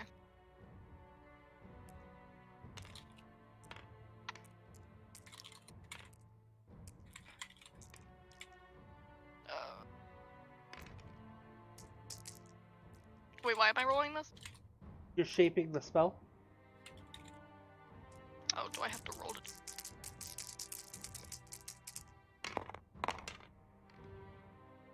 Uh, 5 successes. What is the shaping cost for infallible messenger? That's a good question. Let me find it. I have it open. Okay. It's 5 sorcerer's motes, 2 willpower. Okay, so spend the 2 willpower and you can cast it. Sweet. So, Leonir, that's when you see basically Radomir begins basically pulling essence out of the air and collecting it into a ball of energy. The ball of energy coalesces and turns into a moth right in front of you. And Radomir will reach out and grab your hand, and your senses go into the moth. And you're Oh. looking at the two of you for a moment. You're both sharing this vision. And that's when you basically whisper out, Fen. And your consciousness is then basically shot into the distance as the moth flies into the distance. And as soon as it goes out of sight, you can see the farm that Fen is left at in the distance. And you fly up to the door. You actually pass right through the door, and you see Fen, who is looks like she's making herself dinner, and she's enjoying some food, and taking a sip of her drink, and looks up and sees a moth, and she spits out her drink. She's like. You see her run to a corner and grab a broom and starts hitting hitting the ethereal moth. Hold on! Radamir's like, now Don't abuse me. Well, it goes right through. It like Yeah, I it's know, just, but you can still see the fucking bro. what are you? What are you? Calm down. Leonir, would you like to speak? How do Yes, you know my hi. sister's in here? Hi. This is urgent. Leo, what? What's going on? Someone is hunting you. The dragon-blooded? No. Worse. It's worse than that. It's a shapeshifter of some sort. Cause What? she, I don't know. What Would do you she? mean a shape? I don't. What? I, What? you What should just I? have to What should I trust me. do? What should I run? Where should I go? She knows that you're going to be here, and she's going to look like me, and she'll know everything. You need What? to. Uh, She somehow stole my identity, and I don't know how to explain it, but she managed to do that. He's And going to look like you and sound like you? yes, and even He have begins some of my memories from what I breathing. know. He begins breathing heavy. How do I know that you're not her then? How can I trust Because- you? Why would I be Because I'm warning here. you? Ben, I'm going to have to ask you to calm down. I'm going to assert presence. Calm down, child. Calm down, child. You want me to roll? That would be a charisma and socialize roll. Okay. Because you aren't able to really project any Yeah. charms through this, I sure unfortunately. fucking am. You can't. You're Oh, not oh, wait. actually there. No, okay, it says, I can, because I have my control spell, I can pay any additional point of willpower to project my senses through my own, allowing me to use awareness and investigation charms while delivering a missive. Oh, really? Yes. Okay, then I will allow it. Okay.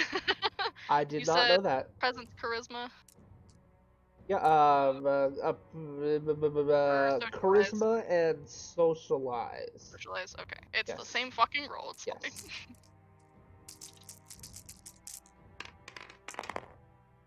Oh my, I've I'm just never rolling seen fantastic. this versatile of a use of fucking infallible messenger I before. love this I so love much. it. It's great. I got 5 successes. Five So, I'm sorry, successes. 6 successes. Oh. I didn't see that 7. You see, she's breathing heavy, and she's like, "Oh, okay, okay. So We are what do I we do?" are nowhere near you. There's no way that Leonir could reach you in the amount of time that this person will be reaching you. What should I do? I can't fight. I mean, uh, I could try to hide, but what if she finds me? Should I just act like everything's okay? I mean, I don't think that's a good idea. That's I would probably not a good suggest- idea. I would suggest finding somewhere that Leonir would never think to find you. I could take Crumpet into the city. Where are you right now? I'm on the farm. I'm where Leonir left Where? me. Where is that? It's about a 2-day travel from the nearest town. Leonir, where is that? I On the don't map, even know what it's the- establishment it is, but I'm just going to point at the map. Yeah, it's the green circle on the map. The second green The circle. second green circle, Um, yeah. And there's just a nearby town. So 2-day ride. 1 day if she books it.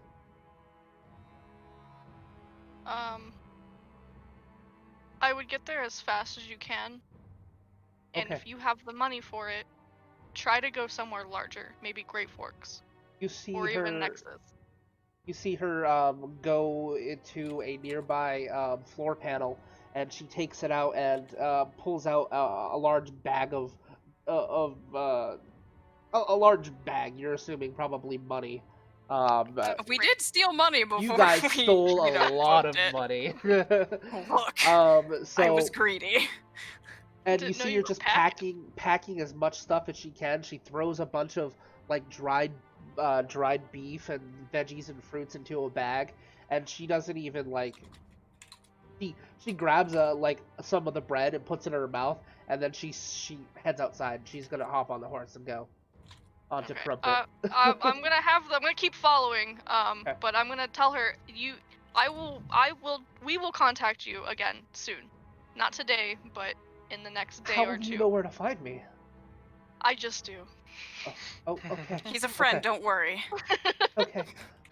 All right, I'm going. You see it. Yeah! And the horse begins to pick up and let's go, Crumpet. Ride like the wind. Leonir, do you have any Yes. parting words? I love you.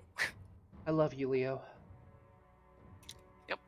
Okay, All right. I'll cut the message there. And that is where we will end tonight's session. Yay! Okay, so That will make up for all the distrust Leonir had for Radomir at the beginning of the game. Meanwhile, I mean, Leonir there's is now been some just bear growth. hugging Radomir like, Oh. I'm scared! There's some serious We will character keep in growth here. contact with her. I'm very happy with this. Okay. So, Like I Character myself, like I'm development. terrified for Leo and her sister. If we can just keep directing her. If anything, well, I don't know, cause like maybe Radomir will just keep in contact with her. Well, I'll figure that out later. okay, so that is where we'll end tonight's session. We will start with let's start with Token. I'm gonna pick on Token. So Oh, a boy. lot got covered this session. I'm Yeah. going to give up to 20 points if you guys can keep it going. Okay. So what have you learned, Radomir? We learned that Filial Wisdom is the Goblin King. Yes, you did. Okay, Whisperer. Flower Wisdom is also a Dawncast Solar Exalted. Yes. Alan. What juicy bit of knowledge shall I drop into this pot today?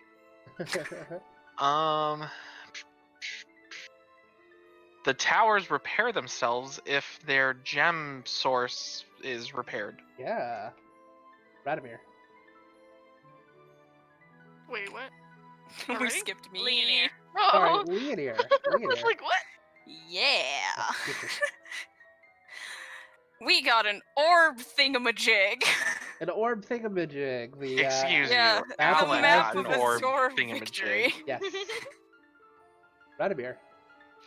I have learned that these goblins are not very intelligent, so to They're speak. not. Yep.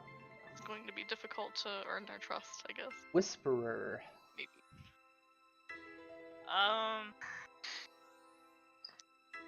Whisper has learned that apparently they can contact the Unconquered Sun at, like, any point. Yeah. Benefits of being a fucking Zenith. Alan. Out of character, I learned that there are no elves in Exalted. I just kind of assumed that was a thing. Oh yeah. Yeah. Leonir. Just the fact. The Dragon Kings made the same mistake, quote unquote, twice. Yes, they did. Radomir. You big dummy dinosaurs. I was fucking right. Huntha is Devourer of Wisdom. Yes. There Devourer of was- Flesh. Yeah. Yeah, Devourer of Flesh. Devourer of Wisdom, I mean. It's actually the whole time I've been saying it wrong. It's actually Devourer of the Dead, but it's already established, so That's we're fine. sticking with it. It's Flesh. Flesh. Whisperer. Humanity. Who are we on? Whisperer. Whisper. Oh, okay.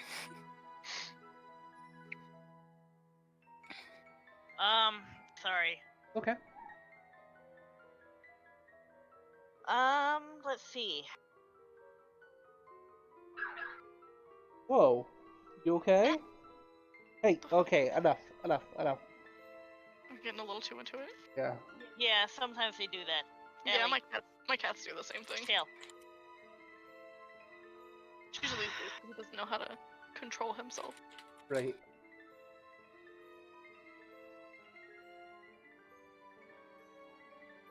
Whisperer also learned that apparently their name wasn't randomly picked out of a hat for this bullshit. They were chosen. Yep. Alan. Ba- ba- ba- ba- ba- ba- ba.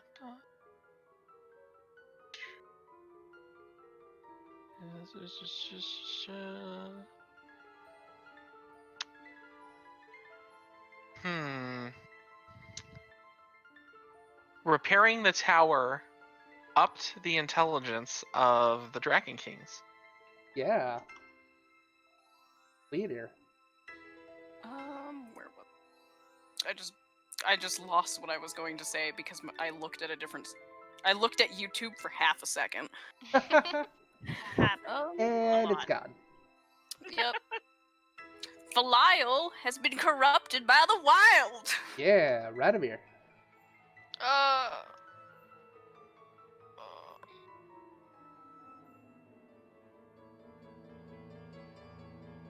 We learned that part of Hantha is locked away within the pyramid, Yes. and it might not be a good part of him. Whisperer.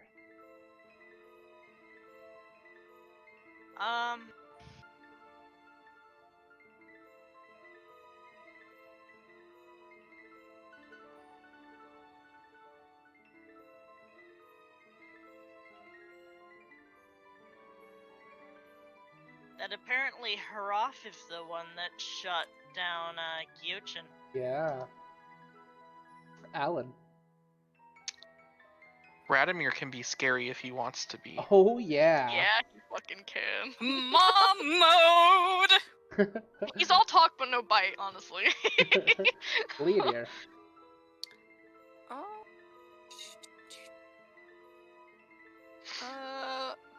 Let's see. Radomir had a roll limit because the Dragon Kings are being oppressed. Yeah, Radomir fucking filled right up. Radomir. We learned that. We learned that. I was correct out of character. That the lunar fucking used Heart's blood on Leonir. Yep. It's a charm that they have. They can basically, if they subdue you, they can take your form without taking your blood. Oh wow! And it's Yeah. I mean, also, she took my blood by ripping my it's arm also, off. It's but also you know. not natural. It's also not normal that lunars can do that to humans or like Yeah. people. They should only be like normally it's just animals. Yep. But there are charms you can take that you can do it to demons, you can do it to animals, Yep. or you can do it to more mythical creatures. You can do it to anything in Yeah. fucking 3rd edition. You can even become Jesus a plant. Christ. What Yep. the fuck? Yeah, That yeah. was the thing in 2nd edition too. You can become a plant. That's awesome. What Yeah. in the absolute fuck? I didn't know that. Whisperer.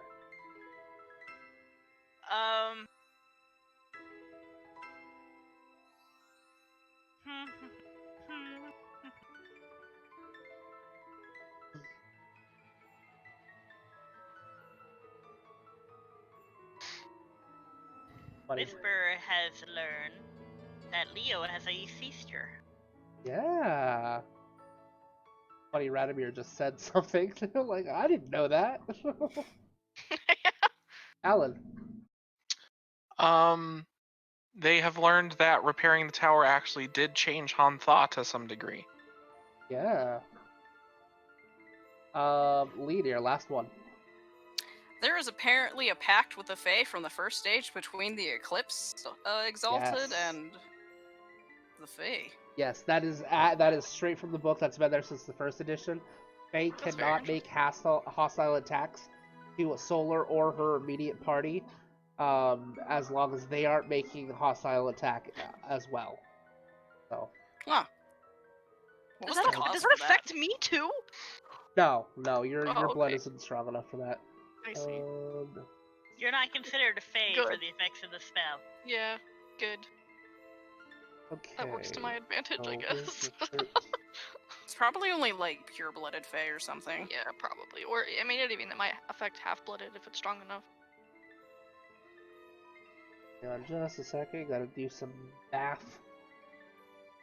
How dare. 5.